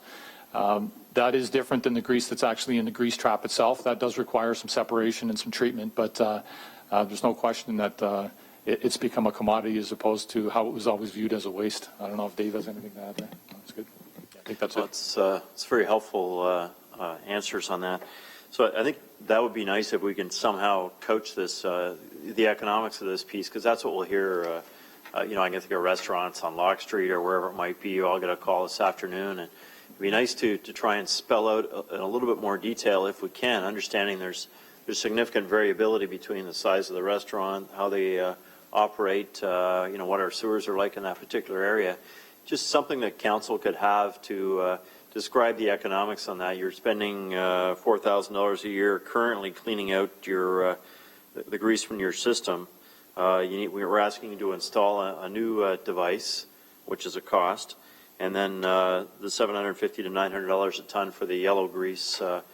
Understanding that it may need some separation on site or whatever these businesses do that capture that grease, to try and make the business case a little bit better. The triple bottom line case, this is good for the environment, clearly. That's perhaps our strongest focus with this new sewer use bylaw. But it sounds to me like the economics could approximate a neutral scenario, and of course, in future years, perhaps even a better economic situation for that business. So if we could pull that together, Mr. Chair, I understand Dan would like to comment one more time through you, Mr. Chair. Through you, Mr. Chair. And Kerry, if I could ask you to bring up those emails again. So the two emails that Kerry referred to in the presentation, that is a result of what I would say is very proactive outreach that we do with the restaurant owners and the business owners. And that is feedback directly from a couple of business owners. And I'm certainly proud to identify that the David that they're referencing in the emails is the David who's sitting to my right here. But we will be continuing. That was a fundamental piece in this change that we're making to the bylaws, the outreach, being very strong on the outreach and helping folks understand that the payback on this can be very quickly, depending on how much effort and time they're spending on cleaning and maintaining their sewers right now. Well, thanks very much for highlighting that, Dan and Kerry, and the slide up there. I think this is very much a good news story for Hamilton overall. We are getting in line with other municipalities that are significantly ahead of us, and I think it looks like there's a positive economic direction to follow. Dan, a final comment? Or? Thanks very much for your indulgence. The one thing that I should add to this is that the Woodward Avenue wastewater treatment facility is very quickly going to approach 100 months of consecutive compliance with our certificate of approval. And as far as we know, anybody on staff can't tell us of a run that's lasted that long where we remained in compliance with our C of A. And it's the great work that Kerry's group has been doing over the last 5 years and things like this that assist us in helping the plant perform at a very high level. So it's not just it's not just about the maintenance in the sewers or the condition of the sewers. It's also about the performance of the plant. So they all go hand in hand, and it really is a great story. It's great. Well, it sounds like something to celebrate when we get to that 100 days, and fantastic work. Thank you. Thank you, Councillor McCarthy. There are no further speakers on this item, so Kerry, I appreciate your time. May I have a motion to receive the presentation firstly, moved by Powers, seconded by Jackson, all in favor, and a motion with respect to item 7.3, moved by McCarthy, seconded by Powers, all in favor, carried. Moving on to 8. Councillor Powers. Well, just before we leave, I think on behalf of all of us, we want to extend congratulations to Dan McKinnon on his son being taken in the most recent OHL draft and going to the London Knights. Yeah, that's awesome. And that. So a little bit of commuting back and forth, Dad, but building them early and that, and you only have to go on the weekends. Congratulations. Excellent news. Congratulations. Chairman? Okay, yes, yeah, Councillor. I'm a non-member of the committee, so I don't want to ask for too much. I'm expected at a Pan Am function involving Ward 3 at noon.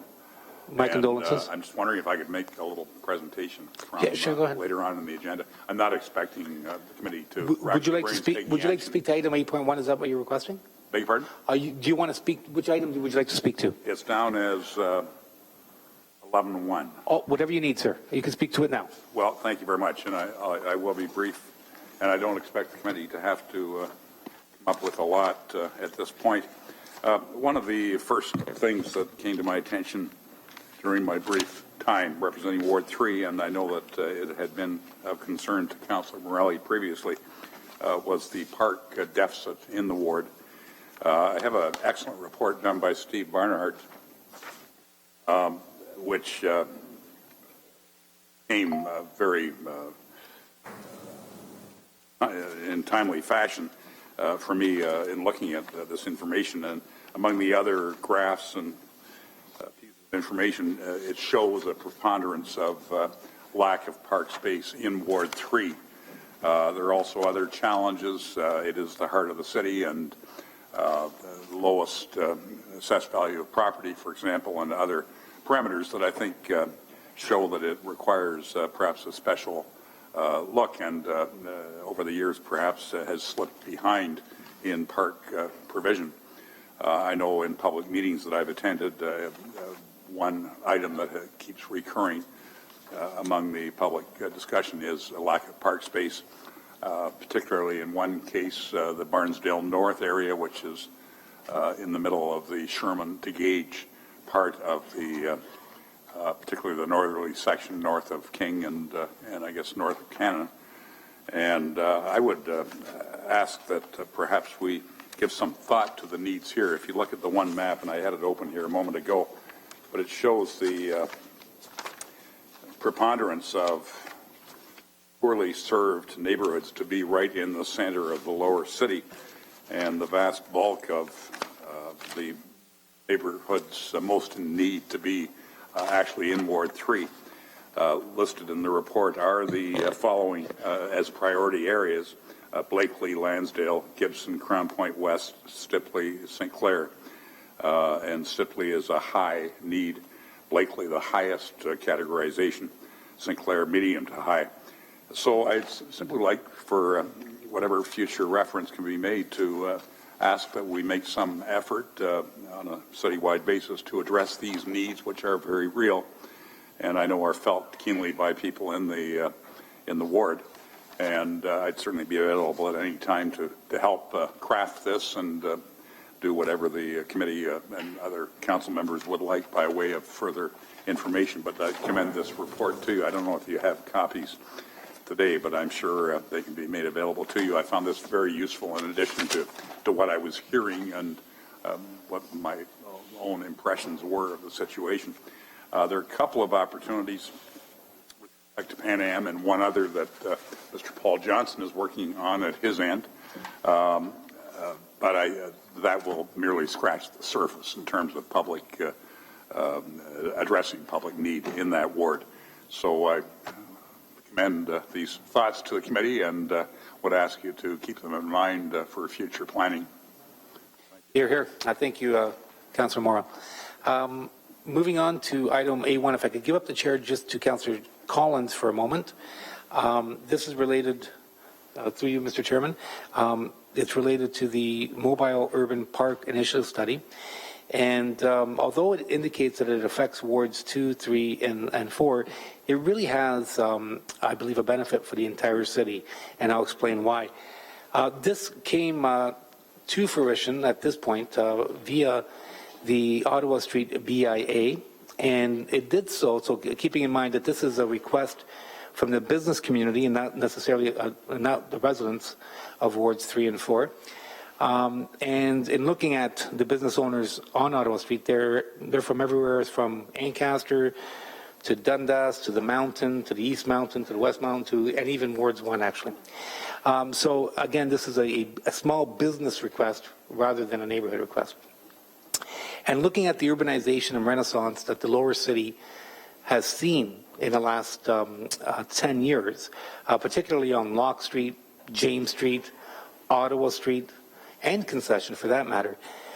These types of initiatives and best practices in other communities that have seen in very urbanized areas the need to provide, in many cases, means of providing shelter as well as seating capacity, particularly surrounding special events.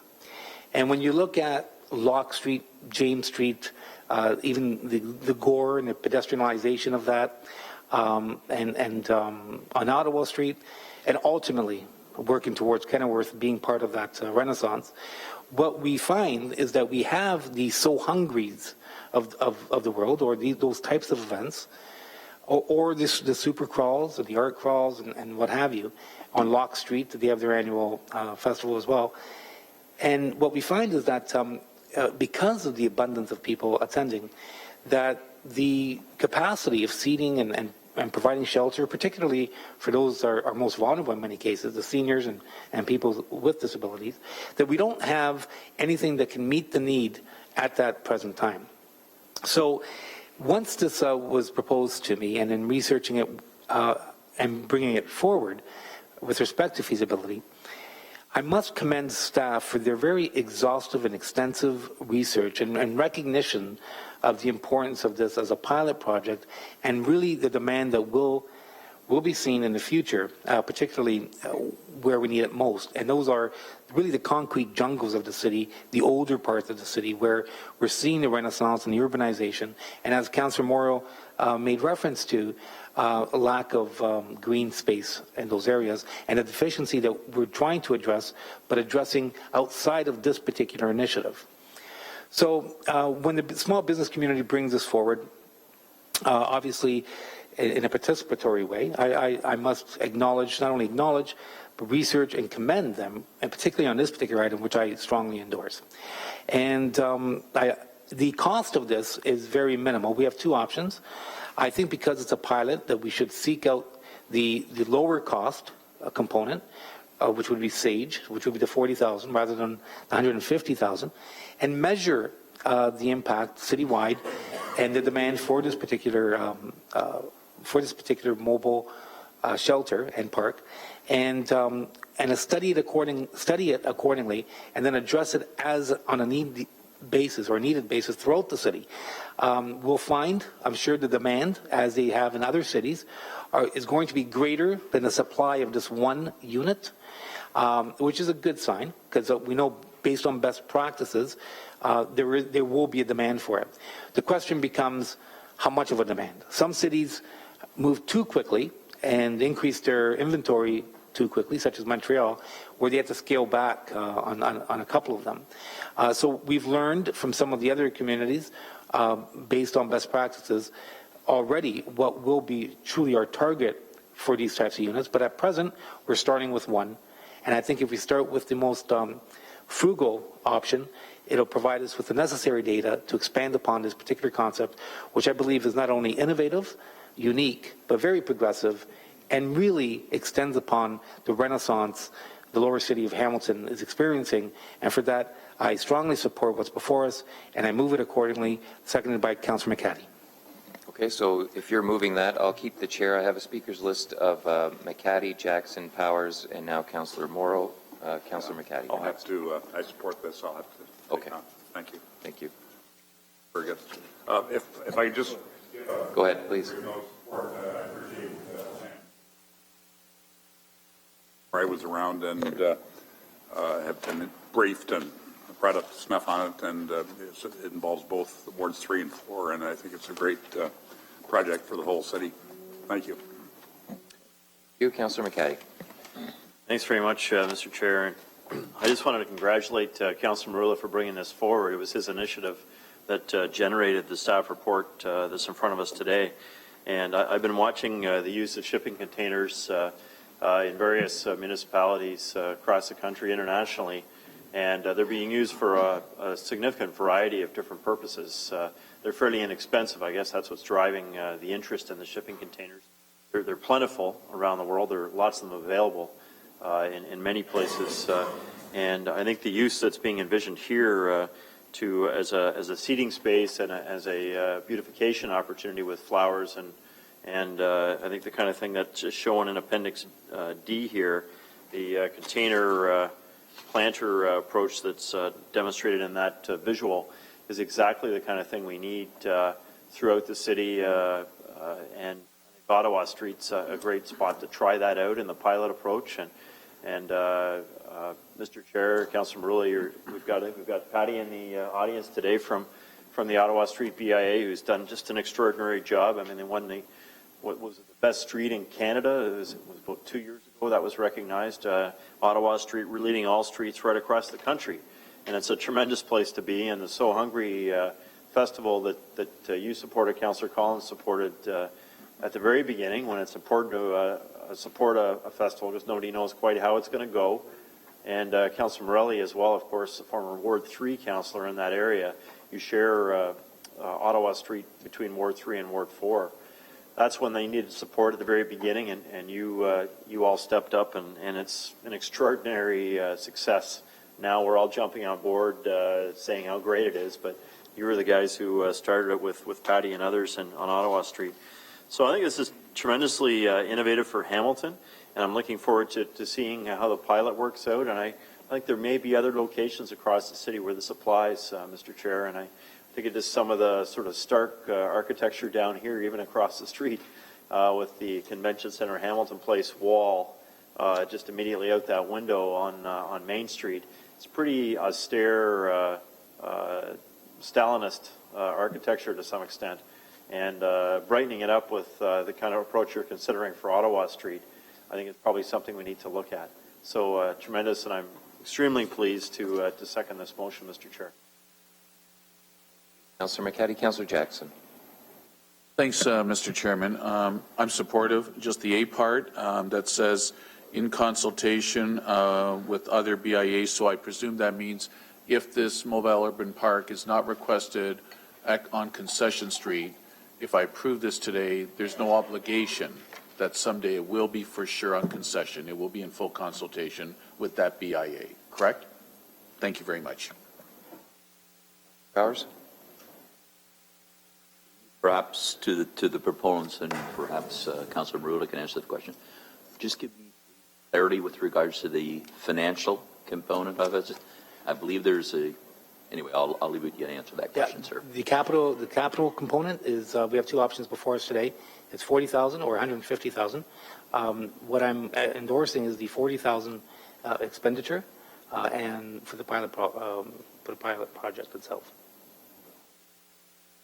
Oh, at this point, it hasn't been dedicated. They're going to be reporting back with finding a source of funding for it, which is indicated in the recommendation. Okay. So, sorry, through supplement, so with the funding to come from the city, from some other source exclusive of the two logical streams. That's correct. That's correct. We have no further speakers on item 8.1. It's been moved by Councillor Marula and seconded by Councillor McCaddy. All those in favor? Carries. Any opposed? No. Thank you. Chair's back to you, Mr. Chairman. Thank you, Councillor Collins. And moving on now, we have item 8.2, and it's an update on light emitting LED street lighting. So, have any discussion on that, Councillor McCaddy?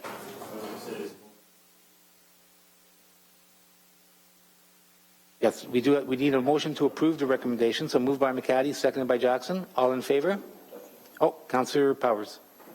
Through you to whoever, my recollection was probably about 15 months ago, communications came out from AMO with regards to not only energy saving, but some suggestions in the grouping of light groupings to, I'm going to call it, maximize or minimize the impact on cost back from OPG or from that particular standpoint. So is somebody here in a position to respond to whether we've maximized those opportunities to reduce our costing being charged to us by the providers?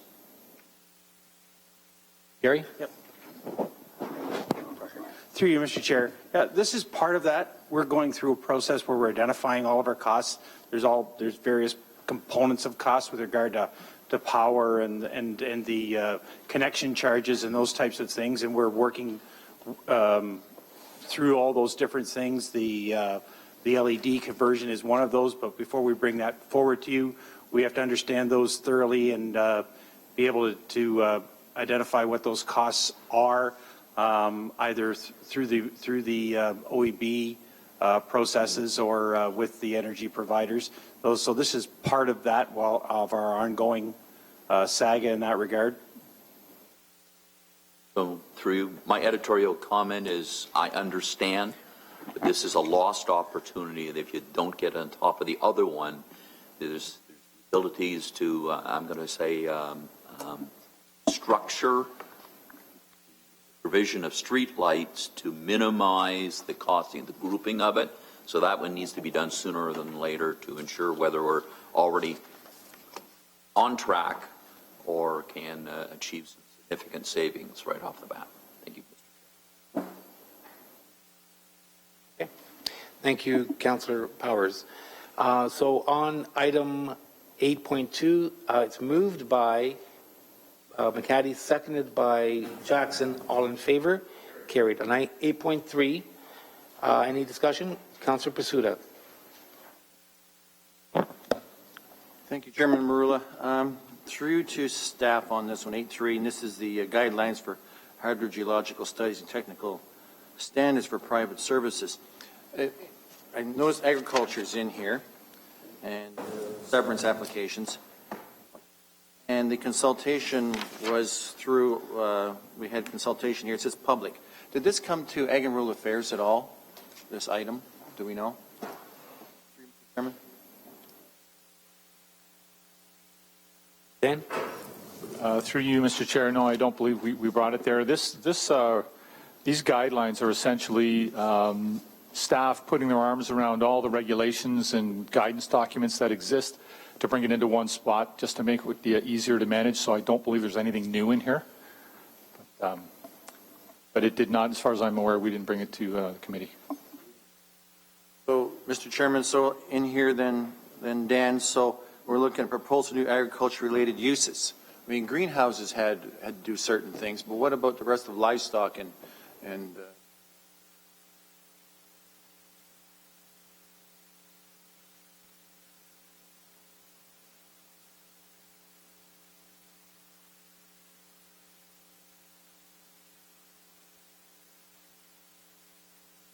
Mr. Chair, the livestock component would be addressed through the Nutrient Management Act, I believe. I don't know if that helps answer the question. I guess the question is, do you believe, or is that for sure, or do we believe? It's our understanding that, yeah, anything to do with the livestock management would be addressed under the Nutrient Management Act. Okay, all right. I'm having trouble. I've got a small restaurant in my ward who's been trying to expand by 30-some seats in the last 3 years, and then we're getting down to the final agreements. But the studies, the reporting, and the monitoring, it's to the point where it's going to kill his business. He's not even going to think about expanding at this point in time for frustration. So I don't know. These were costs that came on after the fact. If he was aware that he was going to be charged all of this and had to do all this monitoring, he never would have spent $80,000, $85,000 at this point to develop his business some more. So I guess some of these were in place. The problem is a lot of people get caught, and I'll put it this way, with their pants down when they get in the project so deep, and then all of a sudden these extra layers of governance and bureaucracy steps on them. Through you, Mr. Chair, yeah, there has been a number of new pieces of legislation over the last few years that make the requirements for development or commercial enterprises in those areas, compels them to get further approvals. And I think that's one of the benefits of this document is it's going to help business owners like that in the future to understand right off the hop exactly what they're compelled to respond to. There's no question we're in a bit of a transition now with the new source water protection rules and the development community. So I'm not sure what else I can add to that as far as we certainly recognize that we're in that transition right now. Well, Mr. Chairman, thank you. And I don't know, I'll have to see when this comes to council, but I'd like to have staff come in and talk to me on this, whether it's Dan, yourself, or Mark, or somebody in the next few days before council, please. Thank you, Mr. Chairman. Councillor Pasuta. So on item 8.3, moved by Pasuta, seconded by McCaddy. All in favor? Carried. On 8.4, discussion? Hearing none. Collins, Ferguson, all in favor? Carried. Moving on to motions. 9.1, area rating capital, special capital reinvestment reserve funded projects. Item 9.1 is a motion from Councillor Jackson respecting area rating special capital reinvestment reserve funded projects. As noted by the committee clerk at the start of the meeting, this motion has been amended, and a copy of the amended motion has been distributed to you. Councillor Jackson. Thank you. Thanks for that preamble, Mr. Chairman. And it's all there in front of everyone. The amended motion. I want to thank Laurie Leduc very much, and I also wish to thank Gary Moore's staff, primarily Rick Andoga and John Murray, for helping me with this motion. It's all from my Ward 6 area rated funds, and as you can see there, Mr. Chairman, it's to help two neighborhoods in our asset renewal program that we heard earlier has no funding left in it this year. So until that gets replenished, and quite frankly, Mr. Chairman, I should formally move it. Moved by myself, seconded by Ward 13 Councillor Russ Powers to get on the floor. And just to finish speaking to it, I was holding on to a lot of my area rated money in the event that the Barton High School situation for surplus enclosure may have come up, because I promised the Bearsfield neighborhood that I would be on standby for them. But Barton, as you know, has had a reprieve for 2.5 years till the summer of 16. And so there may be opportunities down the road with additional area-rated funds coming forward. So at this time, these two neighborhoods, sidewalks, roads, this asset renewal program has been such a benefit and saving taxpayers money. And working with Gary Moore's staff, I'm dividing it up into the two neighborhoods. Moved by myself, seconded by Councillor Powers. Thank you. All in favor? Carried. Thank you very much, Councillor Jackson. Councillor Jackson, I believe you have a motion, but you want to waive the rules. Thank you, Mr. Chairman. It's all there in front of everyone there. Item 10.1, if I could move to waive the rules. Moved by Jackson, seconded by Ferguson. All in favor? Carried. Thank you, Mr. Chairman. And again, tree removal at 24 Huntington. This is such an unfortunate situation. I've worked closely with forestry staff. Mike McNamara and his team have been extraordinary, really helpful. But we have spent countless hours at this site by forestry staff. Risk management has put a few $1,000s out here in compensation. Water services have been there for backed up sewer. I got an elderly couple in their 80s. We had ice storm damage. They simply cannot no longer live under the fear of what this tree has been doing, and I'm bringing this motion forward for that compassionate consideration. Thank you. All in favor? Carried. 10.2, Councillor Collins, access traffic claims. Yes, thanks, Mr. Chairman. I would move to, it is a notice of motion, so I'd move to waive the rules. It's asking for a report. Seconded by McCaddy. All in favor? And if I could just speak to it very briefly, as I said during the Cannon Street bicycle lane debate, I think we all became very aware of the fact that we have excess capacity on Cannon Street. And one of the discussions I had last year with Mr. Moore, who's here today with us, was around the Burlington Street area. As you know, we have Burlington Street has lanes on the bottom. We also have a deck structure on top. And the question that I had asked at the time was, what's the plan for Burlington Street, knowing that we certainly do not have the industrial base that we had 20 or 30 years ago, and there's far less traffic on that route. And in discussions with Gary mentioned that, in fact, we internally have a decision to make, as I understand it, at least on one section of Burlington Street, around the Wilcox Gate area, where that area of Burlington, at least right now, is under investigation as to whether we're going to rebuild it or whether we're going to tear it down. And Gary mentioned this morning that the cost of replacing just that portion of the deck is around $5 million. And so that, I think, highlights the fact that we have, in some cases, an outdated transportation network that was built at a time when transportation patterns were a lot different than they are today. So I use that as the example of an opportunity that might, where we might achieve some savings. And I know that maybe I can ask Mr. Moore before I go on. The timing of that Burlington Street situation, I had looked for it in the capital budget book, but it's not in there. And maybe Gary can shed some light on that situation as an example of what's out there in the municipality as it relates to our maintenance. Mr. Chair, we're looking at that area right now for sometime in the next 2 to 3 years that we need to make a decision on whether we're going to proceed with the bridge repairs or in fact remove that bridge and reconfigure the other area. So that's probably one of the most costly examples that we could look at or use as an example. But others were raised in the past. As you know, we've talked about Wentworth, Wellington, Cannon Street certainly has been talked about, and there are others. We lost a lane coming down the escarpment from the slide, the escarpment slide, a failure that we had a couple years ago. We've lived without that lane, and we've incurred some savings from that. We do have per kilometer costs that we incur every year to maintain these streets. And so by taking some of these lanes out of circulation, this isn't about trying to create congestion. It's looking for areas where we're maintaining streets that essentially aren't being used. I'd hesitate to guess what they are, and that's why this report is asking staff to come back with examples that would include that Burlington Street situation that Gary's referenced, that might help us, not just from an operating budget perspective, but from a capital budget perspective. And I'm hoping that that information can come back to Council in time for the 2015 budget process. Thank you, Councillor Collins. So that was moved by yourself and seconded by Councillor Ferguson. All in favor? Carried. Moving on, Councillor Morrow did speak on 11.1, which was related to the parkland deficits in Ward 3. On 11.2, Councillor Whitehead is ill today, is not present. Hence, we will, I presume, defer that to our next meeting. And on, I'm sorry? Okay, and on petitions, respecting traffic issues in Ward 6, Councillor Jackson.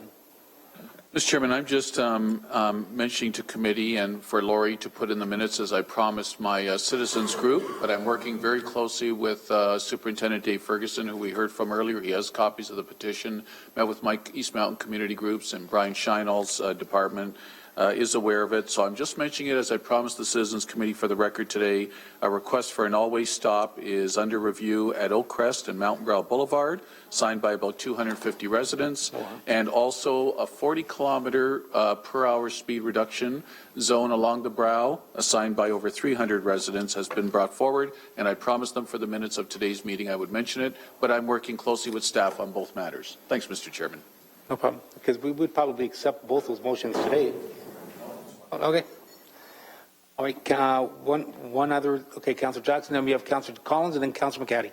Councillor Collins, you had a notice? Thanks, Mr. Chairman. I have one that's listed as 10.4, but that's probably an error now that we've bumped one of them up.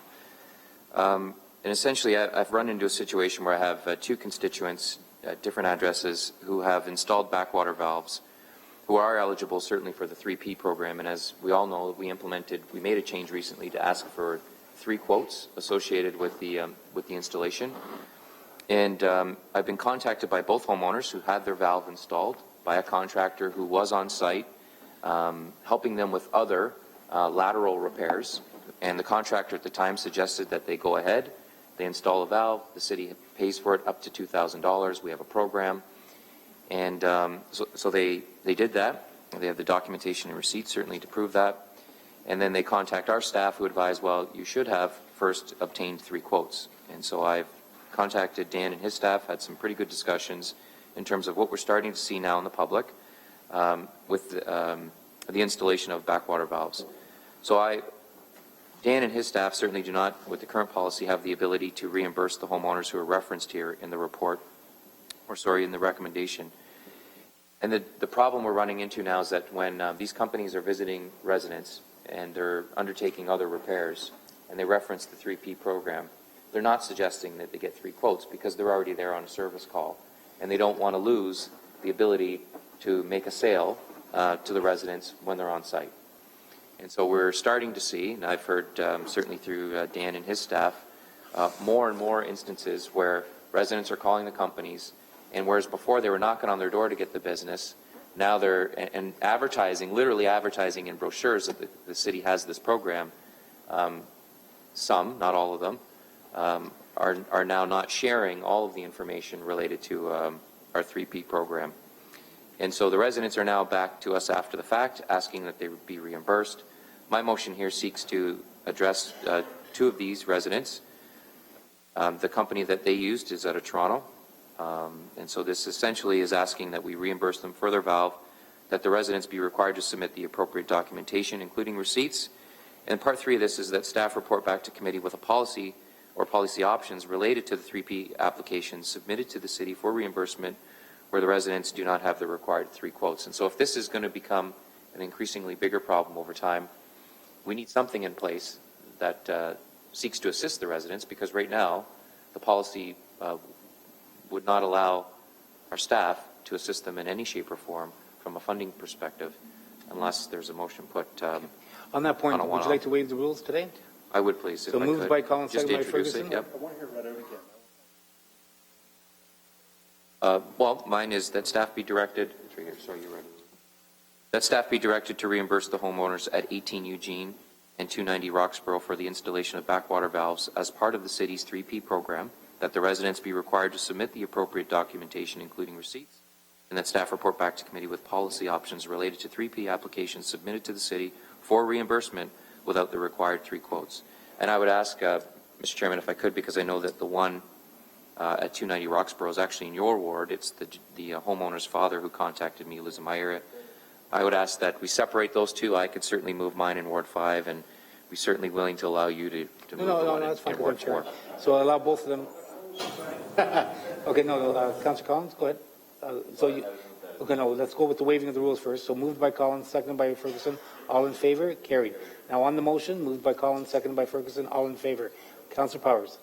Sorry, just for my information, and perhaps the good councillor has an answer, or Mr. McKinnon, is, well, I have a number of concerns, but number one is housing makes sense.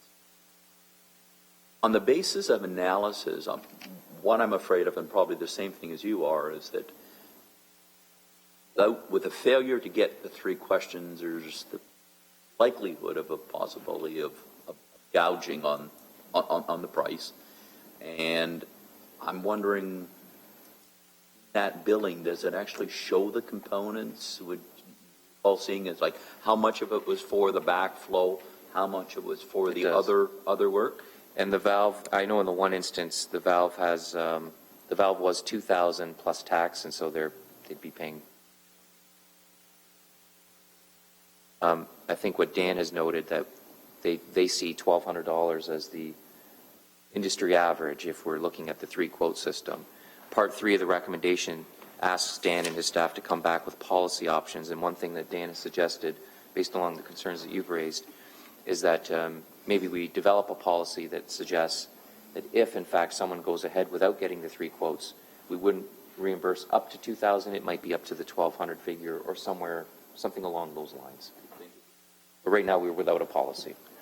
Councillor Ferguson. Just on that then, what's the recommended amount for the 2 that were? Up to the $2,000, which is currently offered under the policy. Do we know how much they did actually spend? It's stated here, yes, we do know how much they've spent, and I'm asking that they be eligible as part of this program as long as they have the receipts, which they obviously. Different than if you're capped at $1,200, but these 2 were going to do it $2,000. Well, I'm guessing, I'm just going from what I've heard from Dan. There could be other options available, but the suggestion was that we could adopt something. That's why I'm asking for a report in part 3. But you are asking for $2,000 for these 2. And Dan, what is the average amount now? Mr. Chair, the average amount is very close to the maximum of our grant, and I think it always will be. Which is $2,000? Yeah.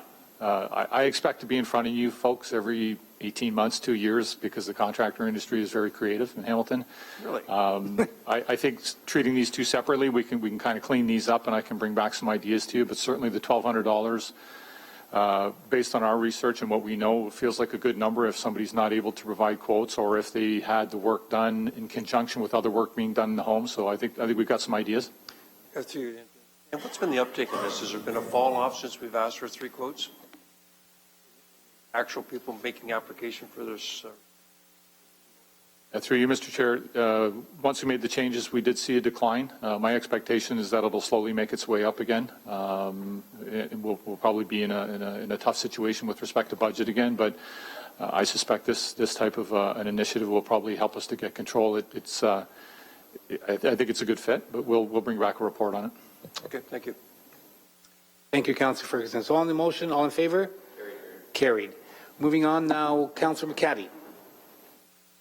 Thanks, Mr. Chair. And I happened to be reading the Globe on the weekend, and the Toronto section had a full-page article on potholes, and they're reflecting on the difficulties this winter has caused us in Toronto in their case, but certainly in Hamilton as well, other municipalities.